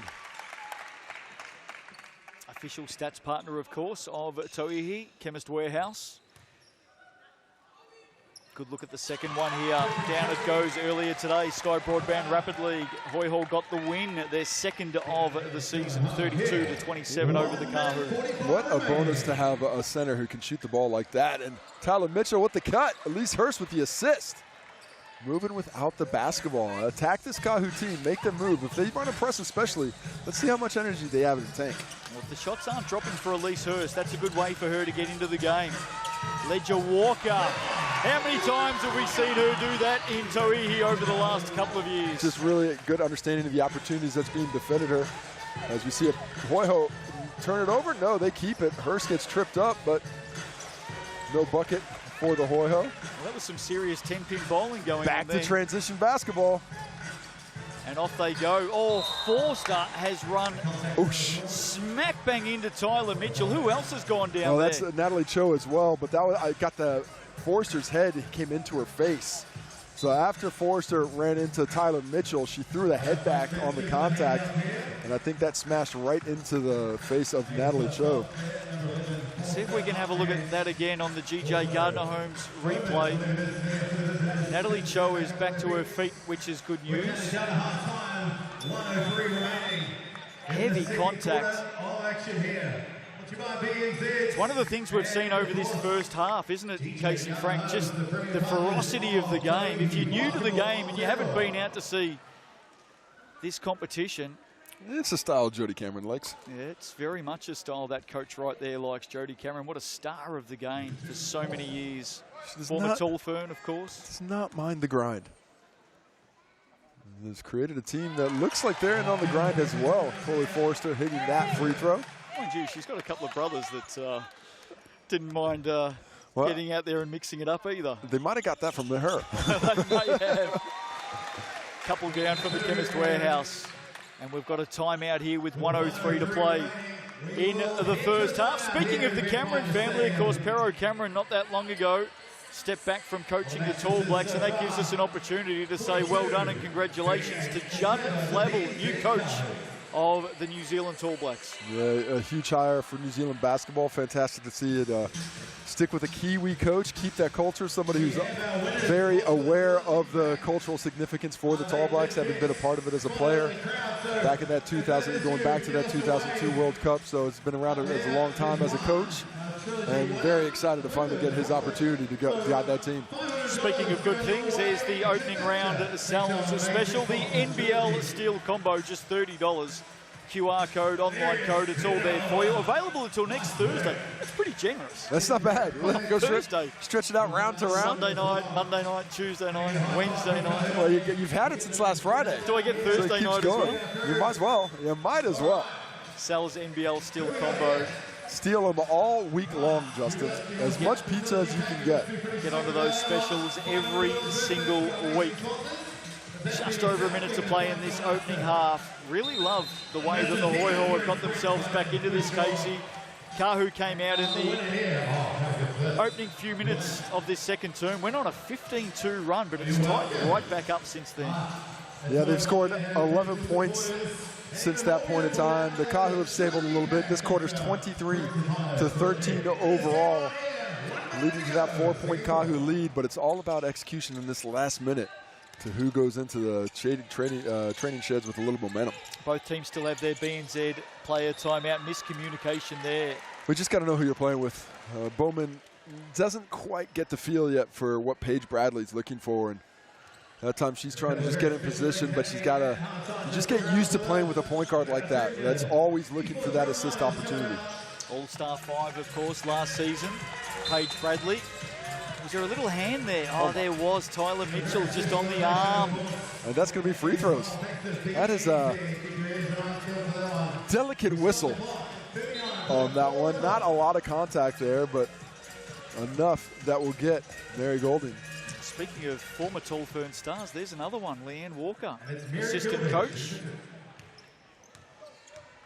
Hoops is in the blood. Mary Goulding into the action. Great to see her back playing basketball. Of course, a very well-known now car accident about a year ago.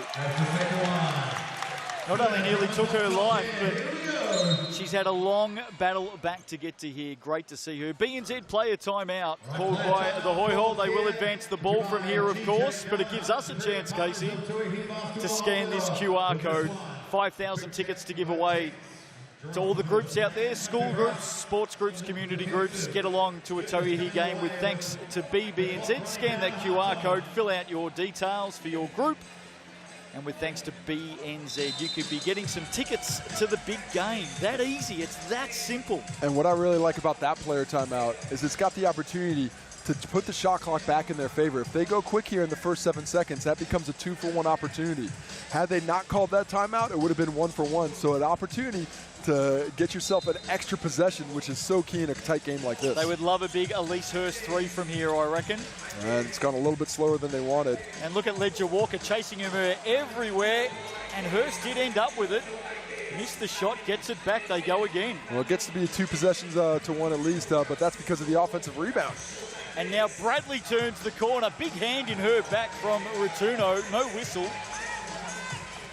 Yeah, not a lot of contact on the challenge. It was definitely on the drive as Paige Bradley nearly swipes another one. Gee, that was right in front of us as well. I'm not sure who that came off last. I thought that was the right call. She did hit it back, but I thought it hit her hand again afterwards. But it was close as Paige Bradley, 9 points, 3 assists, and almost picked up her second steal. And now the Kāhu use their BNZ player timeout with 11 seconds to go. What you need to look for here is the ball will actually come in from the other side of the court. So they're going to need to talk about that as well. And what you need to look for is the QR code. Well, you know the gig now, don't you? So you got to get the phone out, do the QR code, see if you can get yourself some of those tickets that are available. 5,000 tickets on the year, thanks to BNZ. I think minimum group of 10 as well. So that's not too big, is it? Not too big. I thought he might have dropped it down from 28 previous seasons, but can't be that hard to find 10 people to come watch the hoops. That's almost a Steph Bairstow family ticket, by the way. 7 siblings. Haven't seen any of her, have we? Has she been on the court yet? Late chance here. Goulding from the corner! Big three-pointer right on the buzzer at the half. Mary Goulding. How about that? Welcome back to Tauihi Basketball. Mary Goulding. And just like that, the Kāhu on the buzzer at halftime are out by 9. What a basket. Huge, huge play. And they lead it by 9.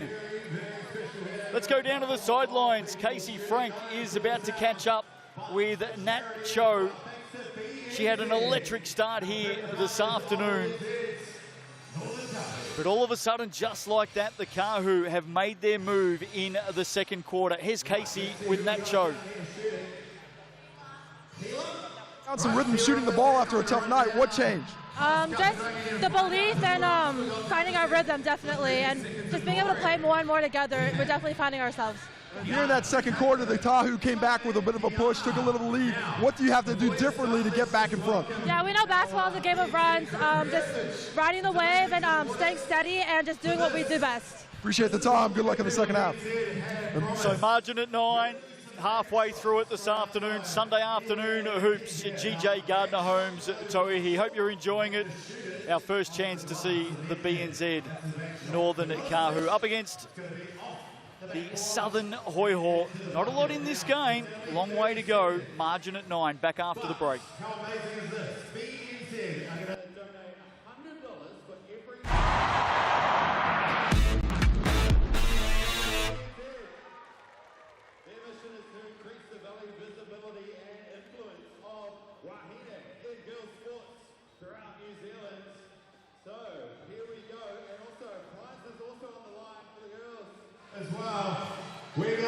Well, as we go off to a break at halftime, Casey, we get to say hello to all the fine folk out there right around the world. Sky Sports TikTok, FIBA YouTube. Hope you're all well. At the half, the Kāhu by 9. An impressive comeback there late in that second quarter from the Kāhu, who started playing with a lot more fury and energy, and that got them back in the game, especially on the defensive side The Hoiho need to find some more rhythm from deep. It was going early, but not quite where they wanted to be late in that second quarter.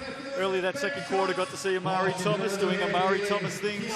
She started getting a little bit more involved in the game. Her teammates started looking for 8 points for her on 7 shots.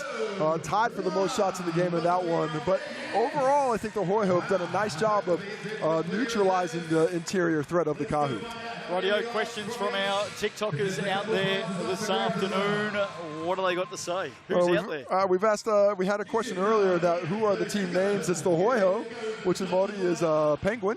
It's a yellow-eyed penguin. It's actually the bird of the year here in New Zealand. Which so there you go. May not be a big deal to everybody else outside of New Zealand, but it is a knockdown, drag-out fight to see who wins bird of the year in New Zealand. And it wasn't the Kāhu, another bird. This one of a different kind, more of an eagle. And if you're new to all things Tauihi, of course, in Te Reo Māori means to soar. So it's a really good name for the competition. There's 5 teams. You mentioned the Kāhu and the Hoiho. They're both birds. The Puakai, who are based in Christchurch, also a bird. The Queens, the Takamanua Queens in Wellington, not a bird. And then you've got the Taronga Whai. The Whai is a stingray. That is, love the names. I also love the energy. User 12789, a lot of numbers there, but he asked how's the energy. Energy's fantastic. Right. Loudest I think I've heard this gym for the Kāhu in the last couple of years, so it's great to be part of their season tip-off and see the energy that that's brought to the fan place. And allowed to place bets? Yes, you are. You can place bets. We can't. We can't. We don't bet on the games, but you at home can go. And right now, I see this one leaning Kāhu, but it would not surprise me if the Hoiho shrink that margin quite a bit from where it's at. Of course, the Kāhu and the Queens have played in the last 2 grand finals. This year's grand final will be on Sunday, December 22, New Zealand time. We've got a lot of games to play out before then, of course. Well, now we got some drums going behind us as well, making the communication a little bit more difficult than I wanted it to be. But there's a lot of basketball coming up. It's been a great first half. I'm looking forward to what happens in the second. Hey, listen, we're going to come back live in just a moment, but there's another long break coming up shortly. We'll have a talk to you then.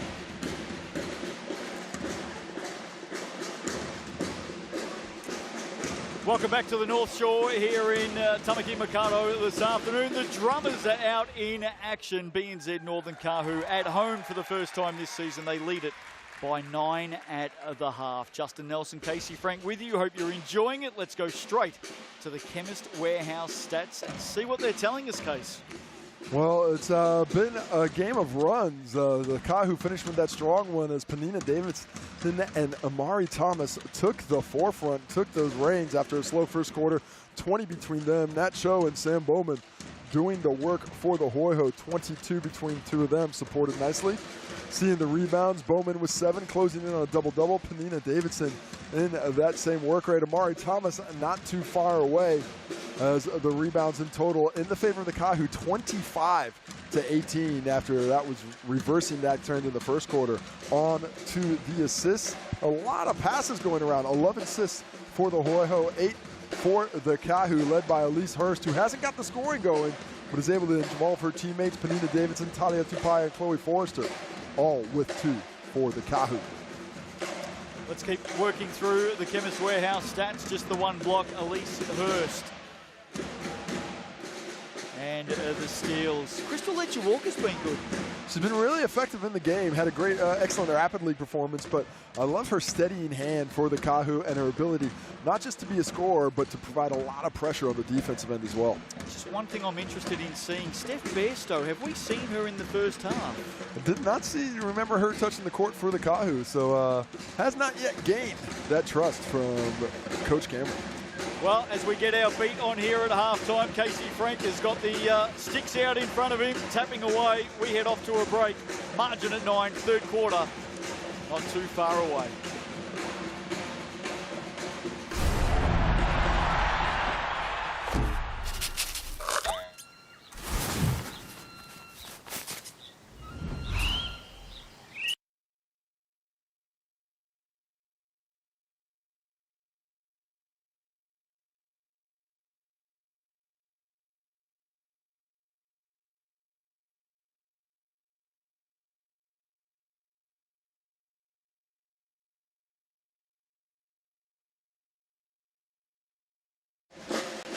as we catch up with everyone on TikTok again.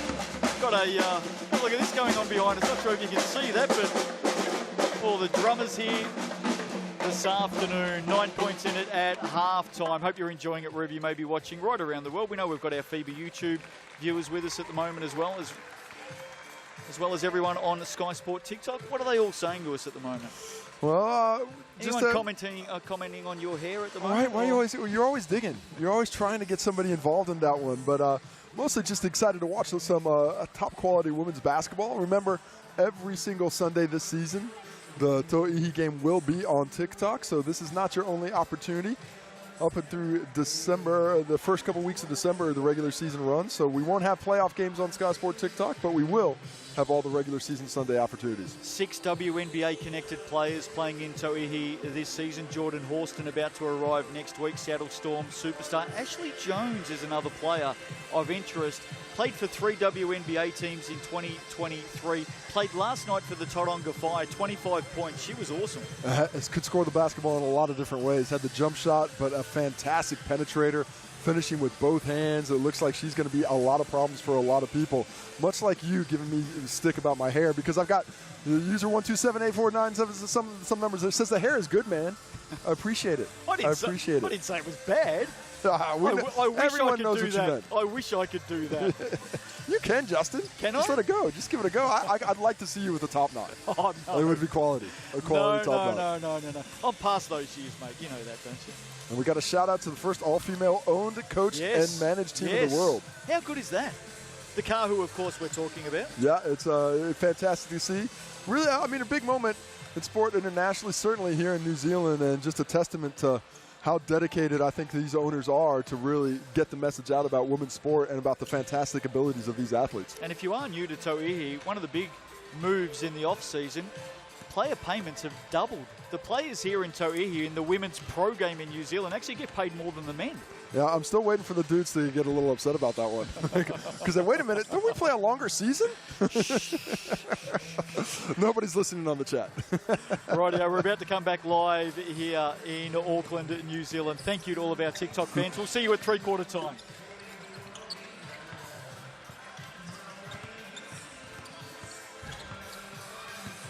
Nā mai hoki mai, welcome back to Eventfinda Stadium this afternoon. Halftime GJ Gardner Homes Tauihi Basketball. Round 1 of the season. Great to be back.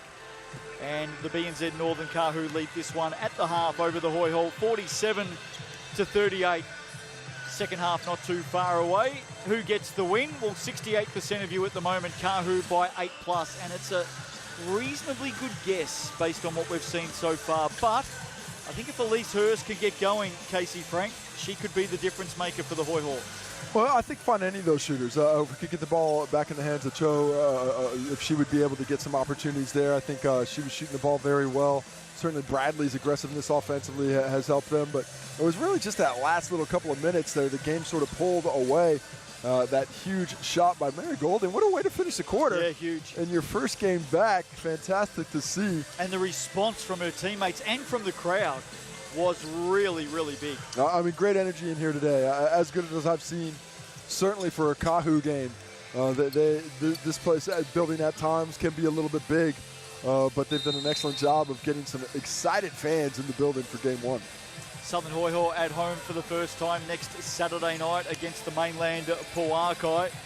Everybody down there in Dunedin, I know you've been drowned out the last couple of days. Hopefully things dry up in the days ahead and you can get along to that game next Saturday night and enjoy some Sky Broadband Rapid League action and GJ Gardner Homes Tauihi. Our coin officials just about set to go for this third quarter.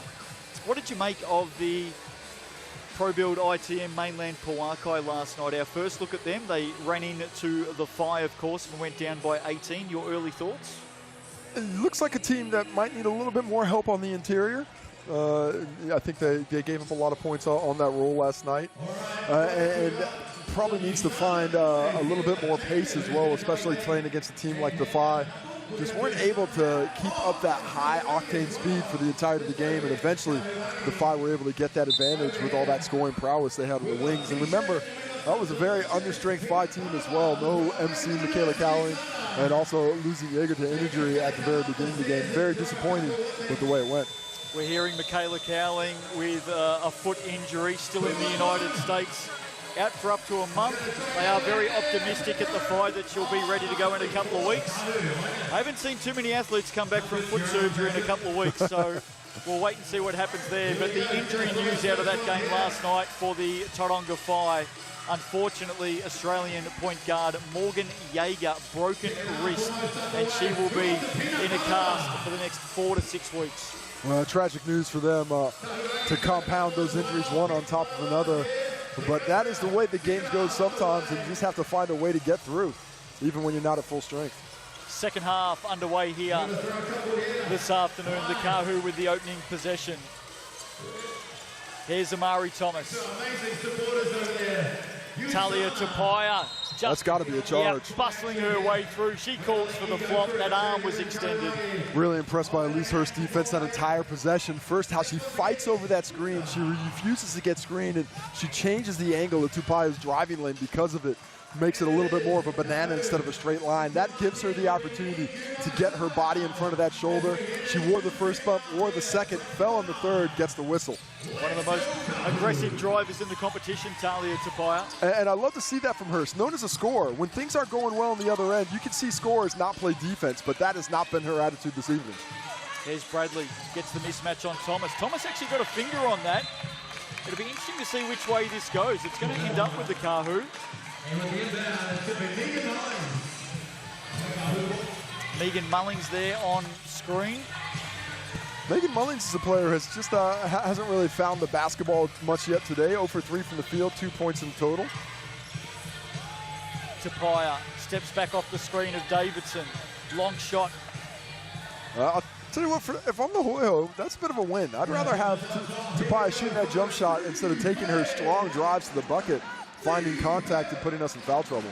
Can they eat into this 9-point halftime margin? Oh my gosh, she got hammered. Talia Tapia. Oh my, that's a tough no call on that one. Came down hard on Elise Hurst. That looked like a lot of forearm. Bradley to bring it in, up high. Bowman. Bradley, long way out, away to the left. Rebound, loose ball. Oh, now there's contact underneath here. Zoe Richards has hit the floor. She's spending as much time on the floor as the painted lines are right now. And she gets whistled for that foul, actually, that time around. That's going to be her third personal. Got to say, she's not happy either. Not too many times we see Zoe Richards not smiling, but she is definitely not smiling right now. Well, she's been active on the glass, really doing a nice job of picking up the energy in that area. But some of those physical box out that she got the whistles for earlier haven't been as likely to come as of late. Celebrated her 27th birthday on Friday. There's a whistle here underneath. This will be against Nat Cho. Trying to tangle up with Amari Thomas. And pretty fortunate for the Hoiho, that wasn't called on Zoe Richards. That would have been her fourth personal because she had some activity on that forearm on the entry pass. Instead, just the first for Cho. I actually felt like coin official Mikey Graham let the first one go there. You're right. Thomas. Mullings wants it inside. Now she receives on Cho. Steps back on her right. Natalie Cho, nice hand in the end. I mean, that's a chess match there. Really nice footwork offensively with the step through. Thought she did enough, but Cho stays on her feet and swats that shot out of bounds. Just 2.3 left on the clock. Got to be quick. Davidson, is she aware? Did she get it up in time? No. Won't count. Will not count. Woo, that was close. That might have just been a fingertip. Maybe just a fingerprint. Millimeters of air between that ball and the finger there. But just enough defense for the Hoiho. Not much in it. No score added in this third quarter yet. Very similar to the start of the game. Physicality winning the day. Forrester, what a read. Yeah. Picked the pocket, didn't she? And misses an absolute bunny. Went on the right hand. Went on the right hand on the right side. And that is not textbook. Oh, what a pass. Good hand, Amari Thomas, but that's when the Hoiho are at their best, when they're reading off some activity, off the dribble, backdoor cuts. getting some penetration against this Kāhu defense because they're not getting a lot of penetration off the dribble. What a missed opportunity for the Kāhu. Cho pushed out of it by Thomas. Bowman wants it down low on Mullings. Now the jumper from the Chemist Warehouse, back of the iron from Richards. And you just see they cannot get shots next to the bucket, unlike the Kāhu. Four-star, red hot pass to Thomas. Amari Thomas runs that lane so well, gets to her spot and plants and says, give me that rock, into double figures now. Hurst, can she get going? Bounces it in to Richards, who gets the roll. Well, Zoe Richards' work rate is not indicative of her stat line right now because she is out there putting in a lot of effort and finally gets something to drop. As she gets that N1 opportunity, up to 7 points now. And a chance to make it 8 with the make here. Rated E, of course. Tauihi Basketball. All things starting with E, and effort, as you said, is one thing you'll always get from Zoe Richards, who converts from the Chemist Warehouse. We're back to 8. Thomas. Davidson screens for Tapia. Steps through one, steps through two, and finishes. Well, just such a strong finisher. She might have the best strength of any perimeter player on the finish in this competition. Hurst needs a basket. Again, can't finish. Thomas with the foul underneath. I mean, of all the activity I've seen underneath the boards today, that was the least likely I thought to get a whistle. That looked like a good box out by Thomas. But the effort of the Hoiho, and that time Samantha Bowman in particular, rewarded.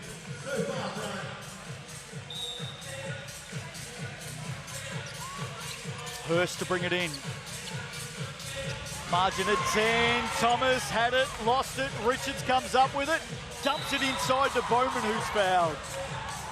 Big play for the Hoiho.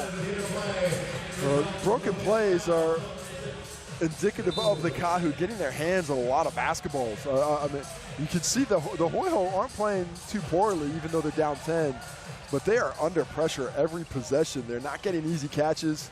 They're 3-4 steps off the three-point line. They're not really finding a lot of opportunity to penetrate off the dribble. And that's a testament to a defensive team effort from the Kāhu. That maybe more prepared than they were letting on coming into this game. Bowman puts the first away. I think she's going to get subbed out here if she makes this. I'm not sure that I'd be bringing Sammy Bowman off the floor right now. No sub because there was no make. But keep an eye on that. Gallagher is ready to come onto the floor for the Hoiho. Tapia, open from the wing, puts it down. Did I say I'd want her to shoot jump shots? I might have been wrong earlier. Because she's starting to get that eye. Bradley with strength, the point guard. Thomas taps it over to Forster. Forster now on the drive, on Cho. Gee, there's a lot of contact at both ends of the floor right now. Love it that the coin officials have put the whistle away, letting these two teams play. If you want to play in the Tauihi, you better be pushing some 10s. I like it. Because you got to be finishing with some strength. There are no halfway whistles in this competition. Taken straight from the textbook of Casey Frank. Nice read by Chloe Forrester there. Had the mismatch. Cho came out on her. She gives that little hesitation and attacks the rim, but good enough defense to play physically without fouling by the Hoiho, but still 18 on the clock after the miss. And the Hoiho leaving Bowman on the floor as well. I like it. Thomas. Forster. Oh, there's big contact there off the ball. Gallagher trying to shut down the run of Tapia.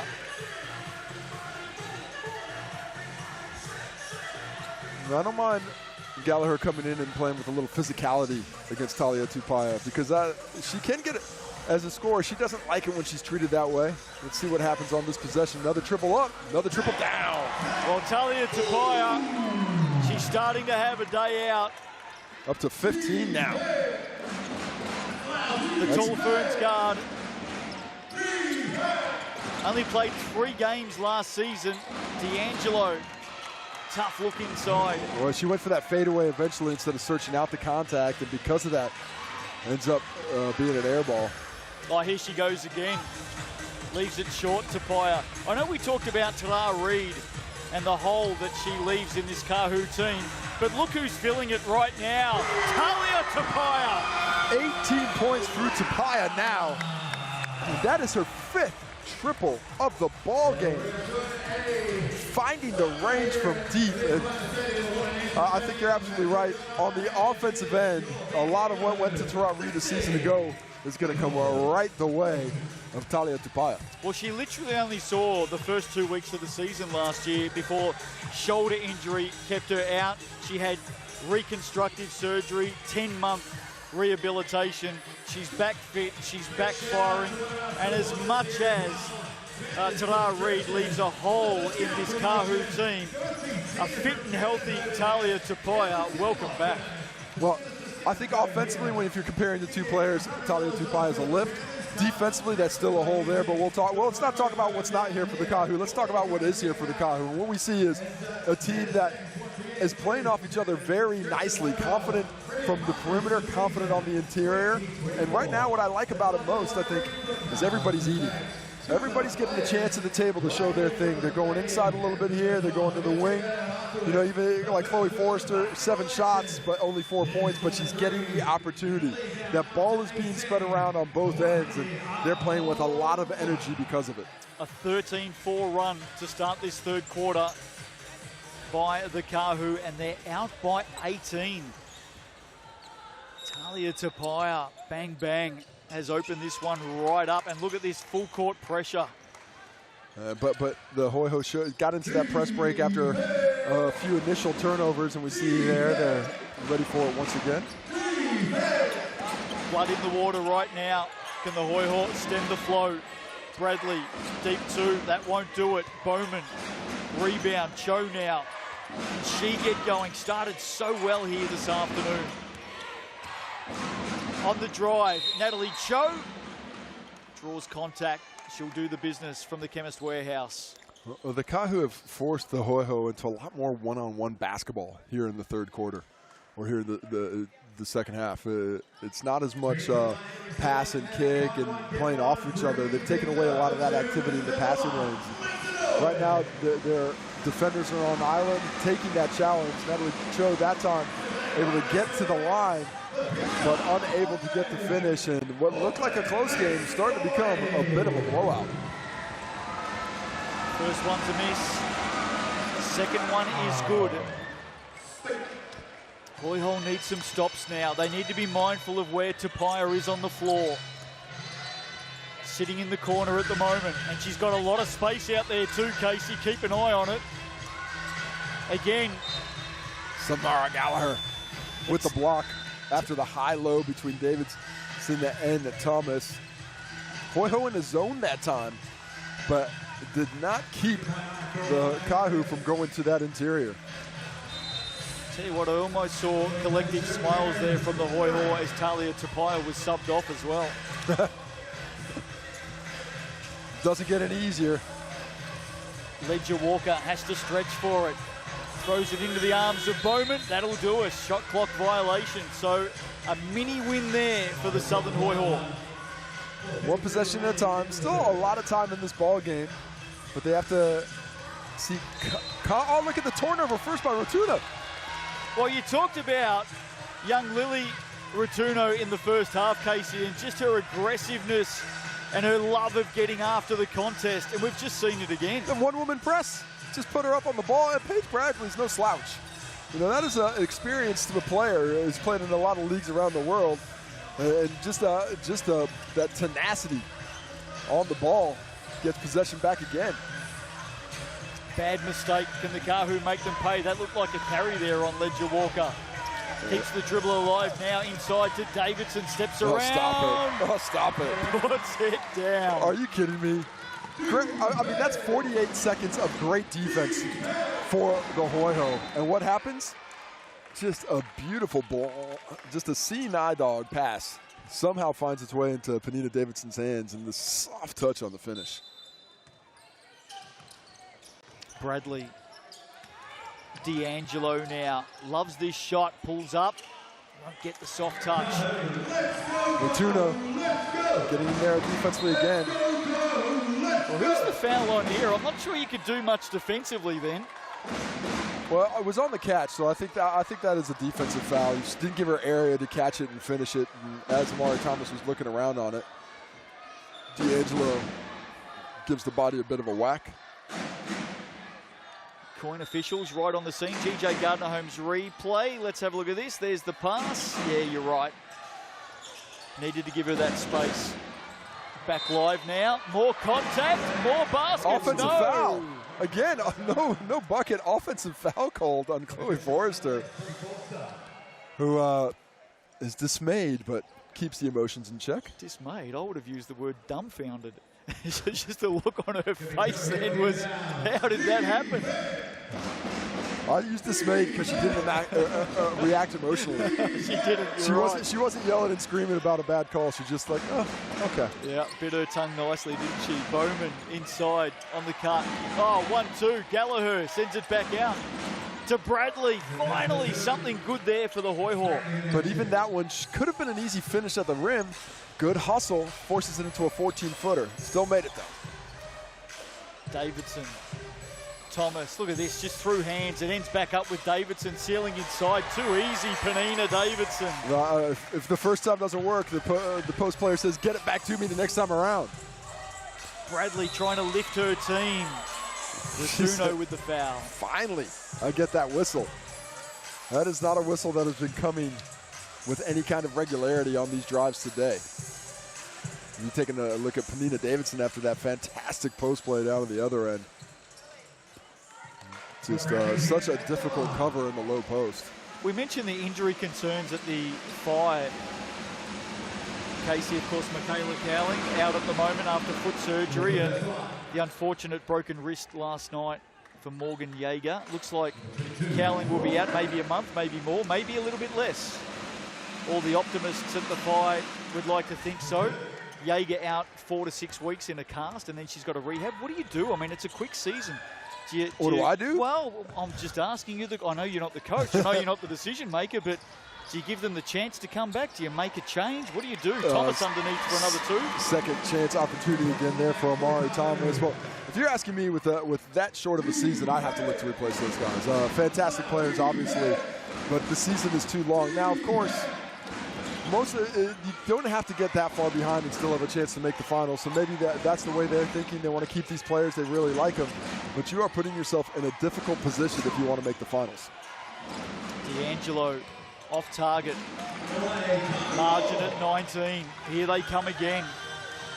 You were calling for it in the first half, Justin. It looks like Steph Bairstow is about to check in. Davidson, unfamiliar territory from her up high. Yeah, we haven't seen Steph Bairstow yet. Paige Bradley probably should have put that away. Oh, she did. She left it out and put it back in. Forster. Look at Davidson trying to run to the basket. Oh, she's called for the offensive foul. That shouldn't be a charge. I don't like that call at all. A big not allowed to run down the lane because D'Angelo there just went one way, then went the other. That's a no call for mine. That's got to be a no call. You're just punishing players for being bigger than other players. Offensive foul called on Penina Davidson, who takes a seat. Steph Bairstow onto the floor. Brother, of course, Sean, playing for the New Zealand Breakers this season. Which one? Which brother are we talking about? There's a few of them. It's Sean, but there is a few of them. 5 brothers and 1 sister. Well, I just hope all brothers are watching her play right now because I'm sure she's had to watch plenty of their basketball. Over the years, of course, yeah, no doubt.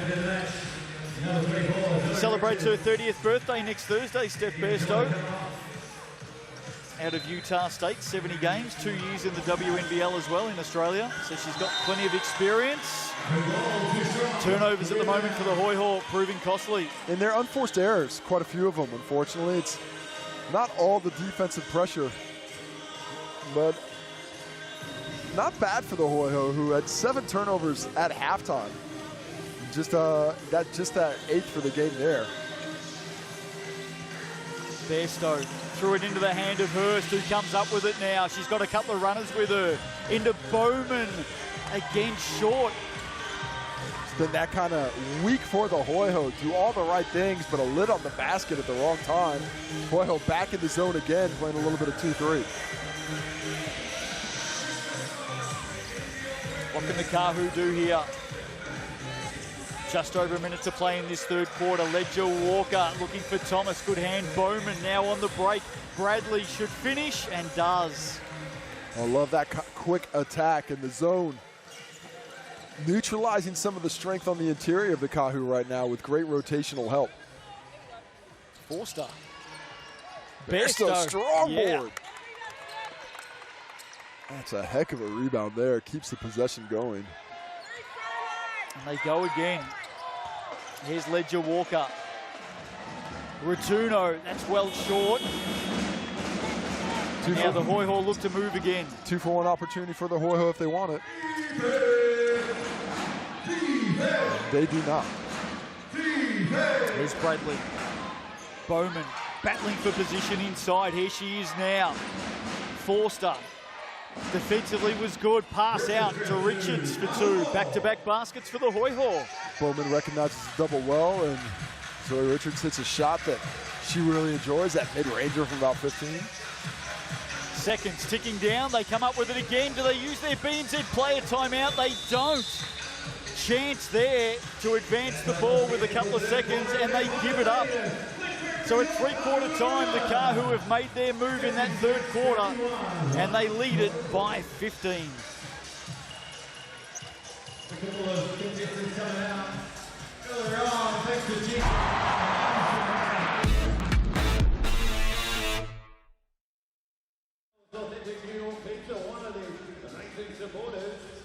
Time to give away some bits here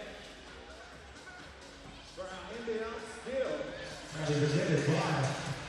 Well, welcome back to our TikTok audience, FIBA YouTube as well. Hope you're all well. How about the Kāhu in that third quarter, Case? How about the Kāhu in that third quarter? Jay, first time watching from the U.S. What up on TikTok? See, he's a Kāhu fan rooting from over there, and they really turned it on in that third quarter. I think the final score in that one was 19-7 overall. They picked up the intensity, started pushing the ball in transition, find a little bit more success on the interior, but it was the defense suffocating, holding the Hoiho to 7 points, their lowest scoring quarter of the game so far. Well, I hope you've all enjoyed it, our TikTok audience today. Keep watching through this last quarter and every Sunday afternoon. Well done. Keep on coming back. Thanks to Sarah. Keep on going. Here we go. We're trucking. Oh, it's strong on the front. I've got faith in you. Kāhu is ready to collect it. Here we go. With the G.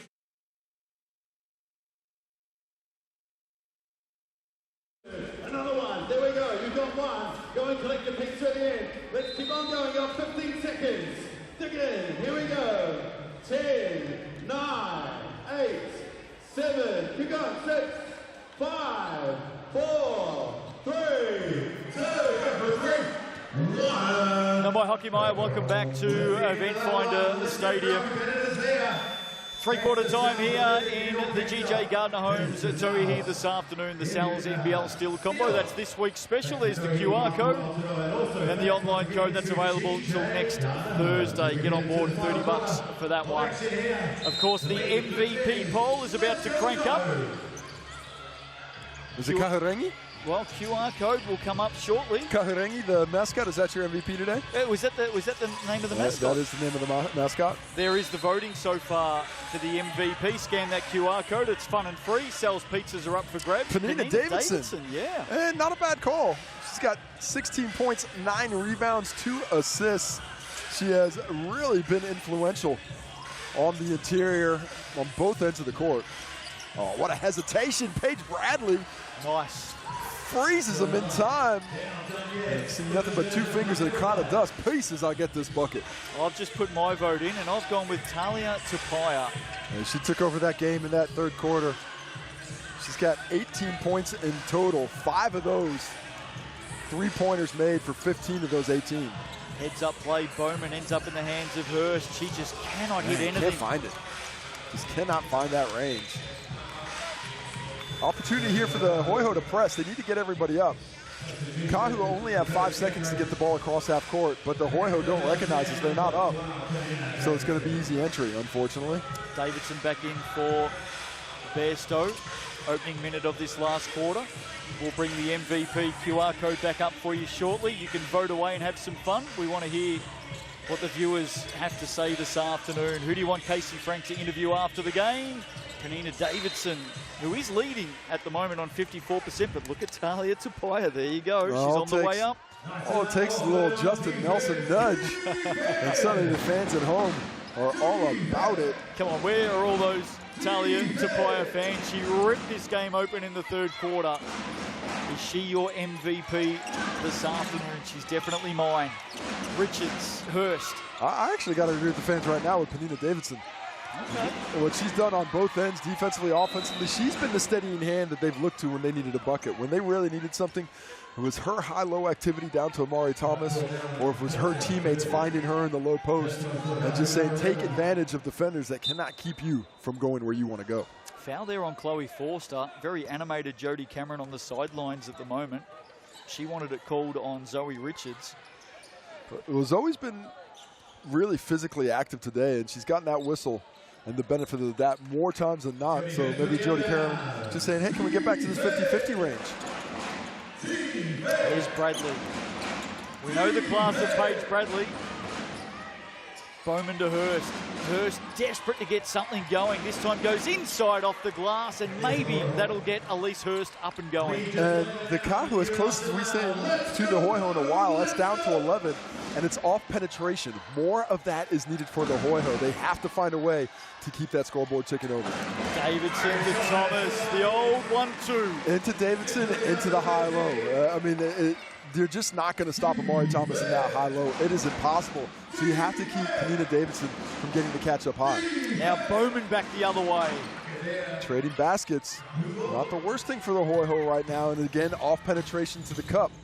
Finding great success when they're able to get it. This time Davidson goes inside. She wants it fed from the wing. Tupaia to use the screen. Gives it up. Thomas had a look. Now she goes inside looking for Davidson. See, that pass isn't as easy as Penina Davidson makes it look. Yeah, very true. Amari Thomas trying to, but actually Amari Thomas an excellent passer in the high-low as well. They have such a good connection, those two players, as in that high post flash. They took advantage of so many opponents last season in that same space. Amari Thomas just back from her second season in Finland. Another MVP, if you don't mind. Paige Bradley is fouled. She's off to the Chemist Warehouse. She's a winner, Amari Thomas. She wins a grand final MVP here in New Zealand. She wins a championship. She goes to Finland, does it all again, both awards. Yeah, I got to tell you, Amari Thomas is better than Finland. She needs to be in a higher level league. And sometimes it is difficult when you don't fit the mold of the player they're looking for. You're thinking if you're looking for a power forward, well, we need somebody 6'3", 6'4". We need some size at that spot. But as my agent always told me to play, as he sent me to places that were told by him that he was 6'10", you play that big, so it's okay. And she plays that big. She plays above her size. The height stats do not belie her talent. Long time to go here, 7 minutes, margin of 10. Tupaia has traveled. Great defense from Bowman. Put her body on the line. Tupaia doesn't like the call, but that's the right call. Samantha Bowman got over, got in front, took that contact. Talia Tupaia trying to stretch it through, but the defense better than the offense that time. Tell you what, the Hoiho score here, all of a sudden, some nerves creeping in for the Kāhu. Cho down the lane is fouled, and now she will go for a little bit of shopping at the Chemist Warehouse. Timeout called by the Kāhu. Jodie Cameron's seen enough. Good timeout, because I'm not liking the way that the Kāhu are going right now. Talia Tupaia is getting caught up in the officiating. She feels that she didn't get the whistle on one end, and the same call is going to the opposition on the other. I see it differently. I think her defense was she wasn't in great defensive position. That's why she got the foul. But let's see if Coach Jodie Cameron can't get her team refocused with this timeout with 7 minutes to go to recapitalize on this double-digit lead they have, but may soon go away with some free throws. Penina Davidson, 50% of the MVP vote at the moment. Tupaia is at 22%. Paige Bradley, as the Hoiho fans vote at the moment, with 11%. Fun and free, mixandpick.com. There's the QR code. St. Sal's Pizza's up for grabs. We want to hear from you. Who's your MVP this afternoon? No votes for Amari Thomas. Only player with double-double. Oh, there she is. 6%. 6%. So what is that, 2 votes for Amari Thomas? She's got 14 points, 10 rebounds. in 30 minutes, 7 for 12 from the field at 58%. That is shooting very well. Her and Penina Davidson, 30 points and 19 rebounds between the two of them. 3 assists. That is production you love to see from your front court. Bit of a watch on Megan Mullings. We've only seen her for 11.5 minutes today. Just the 2 points, no field goals, both from the stripe. She's got that left knee heavily bandaged. And hasn't really been looking to shoot jump shots. It was all on the drive, so it will be interesting to see if this is just a product of her maybe not being at 100% right now, not really involved in the game plan, but less production than you would expect from Megan Mullings given her resume. But you can't argue with being up 10. So Nat Cho now out of the timeout, puts the first one down. 71% from the stripe on Friday night against the Queens. And that is the first time it's under 10, down to 8 now. Look out. So Hoiho, I like this pressure. They're just, it's token pressure, but it's just slowing things down enough. And that's very close to 8 seconds. That's down to 17, but now look, the offense, you're not initiating until 10, 11 seconds. I like that play by the Hoiho. Long way to go. Tapia gets some space deep. Too easy. Too easy. Letting her come off an all ball into that 17-footer. You might as well just chalk up 2 and go the other way. Just doesn't miss those, does she? Hurst held up on the outside. Thomas, great steal, sneaking around the back of Bowman. And this is what the Kāhu do. Lull you to sleep, and then out comes a scoring burst. Forster. Again, Rotuno getting after it. They bring it out. She's got a nose for the ball. Just right place, right time so often today. Here's Tapia. Don't go under. Don't Bang! go under. Going under is death. Paige Bradley, that second time around, goes under the screen and just gets lined up by Talia Tapia, who's now up to 23 points with her 6th three-pointer of the game. Paige Bradley to respond, and does. Well, needed that one. Really needed that one, and Paige Bradley has had some timely buckets today, maybe none more so than that one. Davidson takes it mid-court, wants it inside on Richards. She goes to work now. Penina Davidson, too big, too strong. That just leaves bodies on the floor as she comes out of the paint. Send that double. We need help down here. Penina Davidson putting in work, up to 18 points now. Casey was about to call A&E then. Here's Bowman. Hand in there. Oh, gets the drop. Sammy Bowman. I love the pacing she showed on that possession. Didn't have the strength to go straight through Amari Thomas. So she dribbles around, gets to an angle where she can get it, gathers herself, and unfortunately for Thomas, she gets a little aggressive. Gets the foul. And the Hoiho just got that alligator blood. They're not going away, are they? Hanging around, hanging around. On the bonus from the Chemist Warehouse, a miss. Margin of 10, 5 to go. Crowd enjoying themselves this afternoon. And back to the zone for the Hoiho. Corner ball. Nowhere to go for Forster. Oh, 4 on the shot clock. Ledger Walker gives it up to Thomas. She does it all. Down. Oh, they get it back. Just the timeliness of the hustle plays for the Kāhu as well. Look out. Tapia's feeling it, sends it out. Ledger Walker through hands. Forster in the corner. Lovely basketball. Those second chance opportunities. Timeout to the Hoiho as they want to discuss things a little bit, see if they can't get it together for one final run. But that is a dagger three-pointer with under 5 minutes to play, under 4:29 now. That second chance opportunity. Talia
Look, the good offense always beats good defense because the offensive player knows what they're going to do. And you can't always stop a good player. You definitely can't always stop a great player, but you can make it hard for them. Make them work. Let them know they're in a ball game. You just want to make sure that you're felt. And you know, at the end of the day, a good player is going to make shots. You tip your cap to him and move on. But it's all about making them work. First time we've seen 21-year-old Chloe Forster here in New Zealand, out of the Warwick Senators in Western Australia. Also some time with the Perth Lynx in the WNBL. What are your thoughts on Chloe Forster, the starting point guard for the Kāhu, it seems? I've liked the energy that we've seen from her. She's got good size, and she's done a nice job of not enforcing her will on the game. She's let that game come to her, and obviously a nice weapon in transition. She's had a couple of opportunities there. But just looks to be another piece that fits in. Coach Cameron, this scouting department for this team, they find players that fit. that understand how to play with the players they have and the style that Jody Cameron wants to play. Here's Paige Bradley for three. We've seen that a few times today. Paige Bradley doing a bit more offensively than we expected of her. She is up to 26 now. And that is her third three-pointer of the ball game. 4 rebounds, 3 assists. Less assists than you see from her quite often, but well, she struggled a bit on Friday night with her shot. 10 points, 4 of 19 she shot against the Queens. Right, she did not leave that jump shot in the overhead compartment on the flight from Weller. Thomas went right, went left, had the poise, had the finish. Just so skilled, so patient. She's got 18 points now. Excellent work from Amari Thomas. Been talking about her the last few minutes. Margin at 50. D'Angelo just sold the candy on Forster. Now you see me, now you don't. Doing a little Houdini. Love a magic trick, and here's another one. The magician is fouled by Davidson. D'Angelo. Wow. I like the fight for the Hoiho. The one thing that you would have learned if you've watched Tauihi over the first couple of seasons, and this Hoiho team may not always be the most talented on the court, but they always gave effort. And D'Angelo fits right in there. First, a beautiful little hezzy spin move onto the finish, and then picks the pocket, gets to Har, and misses the first from the Chemist Warehouse strike. Plenty of experience, just 24 years of age. Chelsea D'Angelo, the second is long, gets after it with Forster again, goes cannoning into the signage. I think that's free slice. Wow. Missed 2, get a slice. I think so. Some selves. Chelsea D'Angelo is limping off the floor. She ended up in the laps of the fans on the sidelines then. She's not feeling good. Massive contact with Chloe Forster. Not the first player to say that today. Wow. Wow.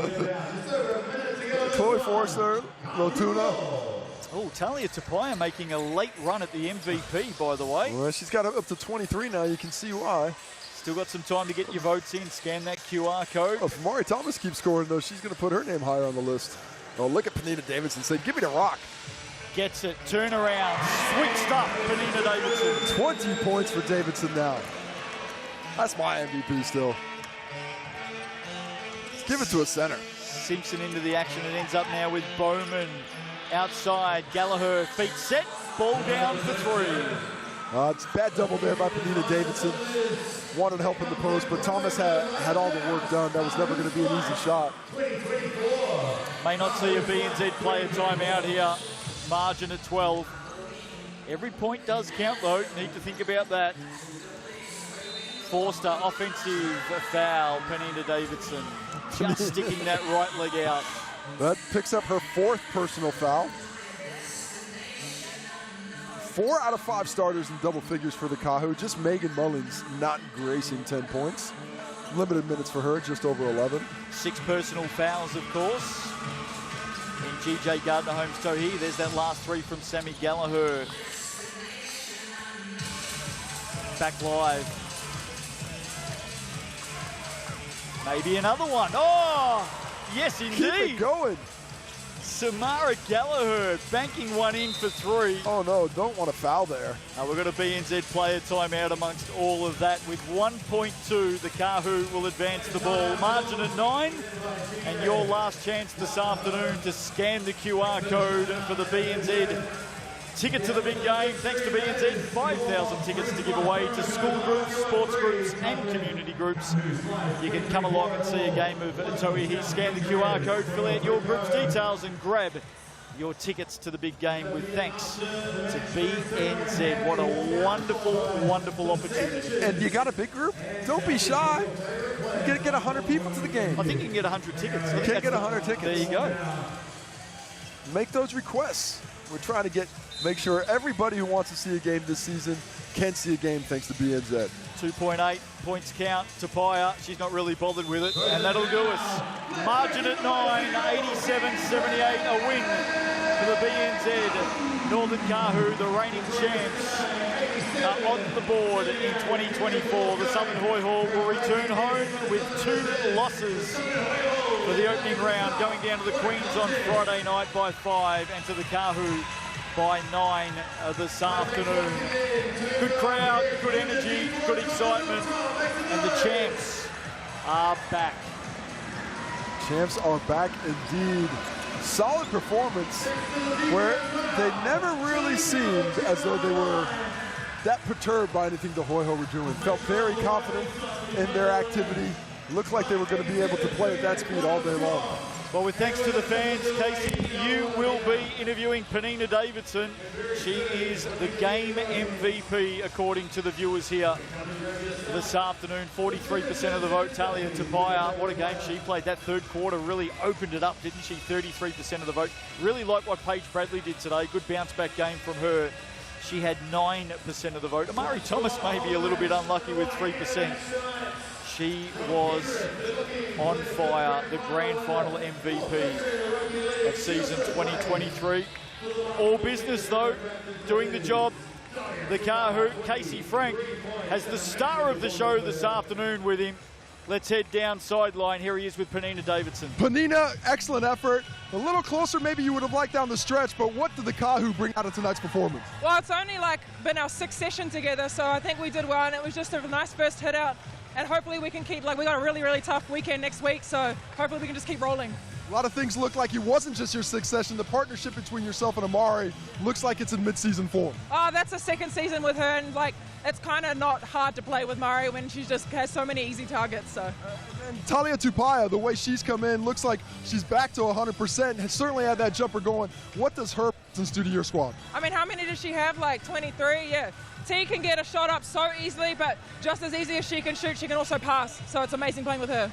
And just finally, how about the atmosphere in this crowd tonight here to honor the defending champions in their home opener? Well, I mean, what BNZ did for us was just beyond amazing. So they sold out our whole season, and I cannot be grateful enough because this has always been a pretty electric stadium, but they've just made it even better. Appreciate the time. Thanks a lot. Thank you. Thank you. Start today, didn't she, Penina? Really, really good. Let's head to the Chemist Warehouse stats for this one. Tauihi, 23 points. Penina Davidson with 20.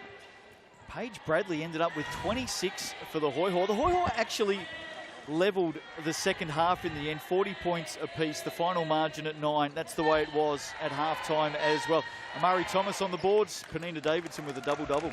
Yeah, impressive performance by the interior duo. I really think they controlled the game and allowed the Kāhu to feel comfortable out there. There you see assists. Love to see the way both teams are sharing the basketball. The Hoiho are going to go home very disappointed after this activity this week because they have been playing pretty good basketball, but they end up on the wrong end of 2 scores as we take a look at the blocks. The effort on the defensive end, very evident in the statistical category there. All of the stats were thanks to Chemist Warehouse. The steals, Latuno with 3. D'Angelo with 3. Some beauties in there from both of those players. They were a lot of fun to watch. And how about 3 double-doubles for the Kāhu? Yep. Forrester, Penina Davidson, and Amari Thomas all getting 10 points at least and at least 10 rebounds. So round 1 is done and dusted, Casey. We look forward now to round 2, the Phi and the Kāhu on Friday night. That'll be a beauty. 6:30 p.m. for the Rapid League, 7:30 p.m. for Tauihi. Saturday action down in Dunedin. We return to the Edgar Centre. Hope to see all the fans out there. The Hoiho taking on the Puakai. 2 teams coming off losses in the opening round. They will be desperate. And then Sunday afternoon, grand final rematch between the Queens and the Kāhu. We're expecting Florencia Chagas to play, and we're expecting to get our first look at Jordan Horston. Round 1, what did you make of it all? Well, the cream rose to the top in the first round. The teams that we expected to have a lot of talent do have a lot of talent. What's going to be interesting is once all these teams get settled, because you can tell there is a lot of fresh faces, a lot of lack of cohesion right now. So as they start to get a few more practices under the belt, all these squads, we're going to see a lot better performances, I think. So as the players warm down, the fans on the sidelines ready to run on for some selfies and autographs. You can see them there just in the foreground. They want to step out and meet the players. So that'll do us. The opening round done for GJ Gardner Homes Tauihi earlier today in Sky Broadband Rapid League. The Hoiho getting the double on the road, the youngsters. Home over the Kāhu 32-27. And then in Tauihi this afternoon, a 9-point margin. BNZ Northern Kāhu 87, defeating the Southern Hoiho 78. Casey Frank, we'll see you next week, as always. Always good to be seen, and a pleasure to tip off the season with you, Justin. And on behalf of everybody here at Sky Sport, hope you've enjoyed it. We'll see you on Friday night for round 2. Tauihi is back.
over here. Everybody's going to come off that line and be in the back row.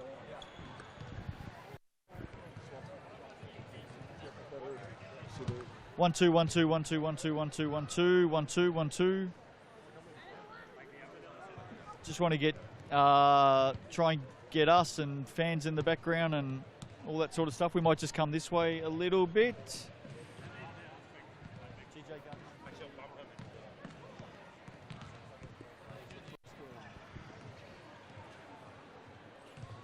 So Queens and Hoiho. Queens with a couple of outs, been in China. They end up getting home by 5. Lou Brown, star of the show. So once you've got us framed up, you just stay on that frame. That's it. You don't, yeah. You don't have to do anything else. Okay, are we right to go?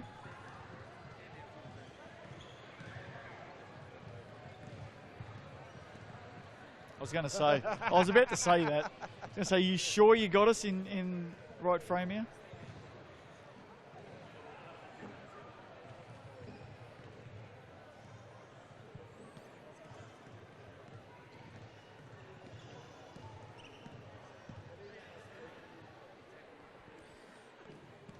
I was getting prepared to start filming like this one.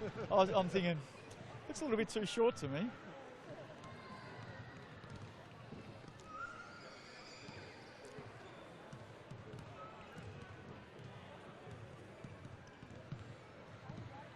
Hello and welcome to the GJ Gardner Homes Tauihi Highlight Show. I'm Justin Nelson, he's Casey Frank, and it's great to be back. Fantastic to be back, Justin. It was too long between drinks, but we got our fill here in the first round, didn't we? Yeah, certainly did. What an opening round it was in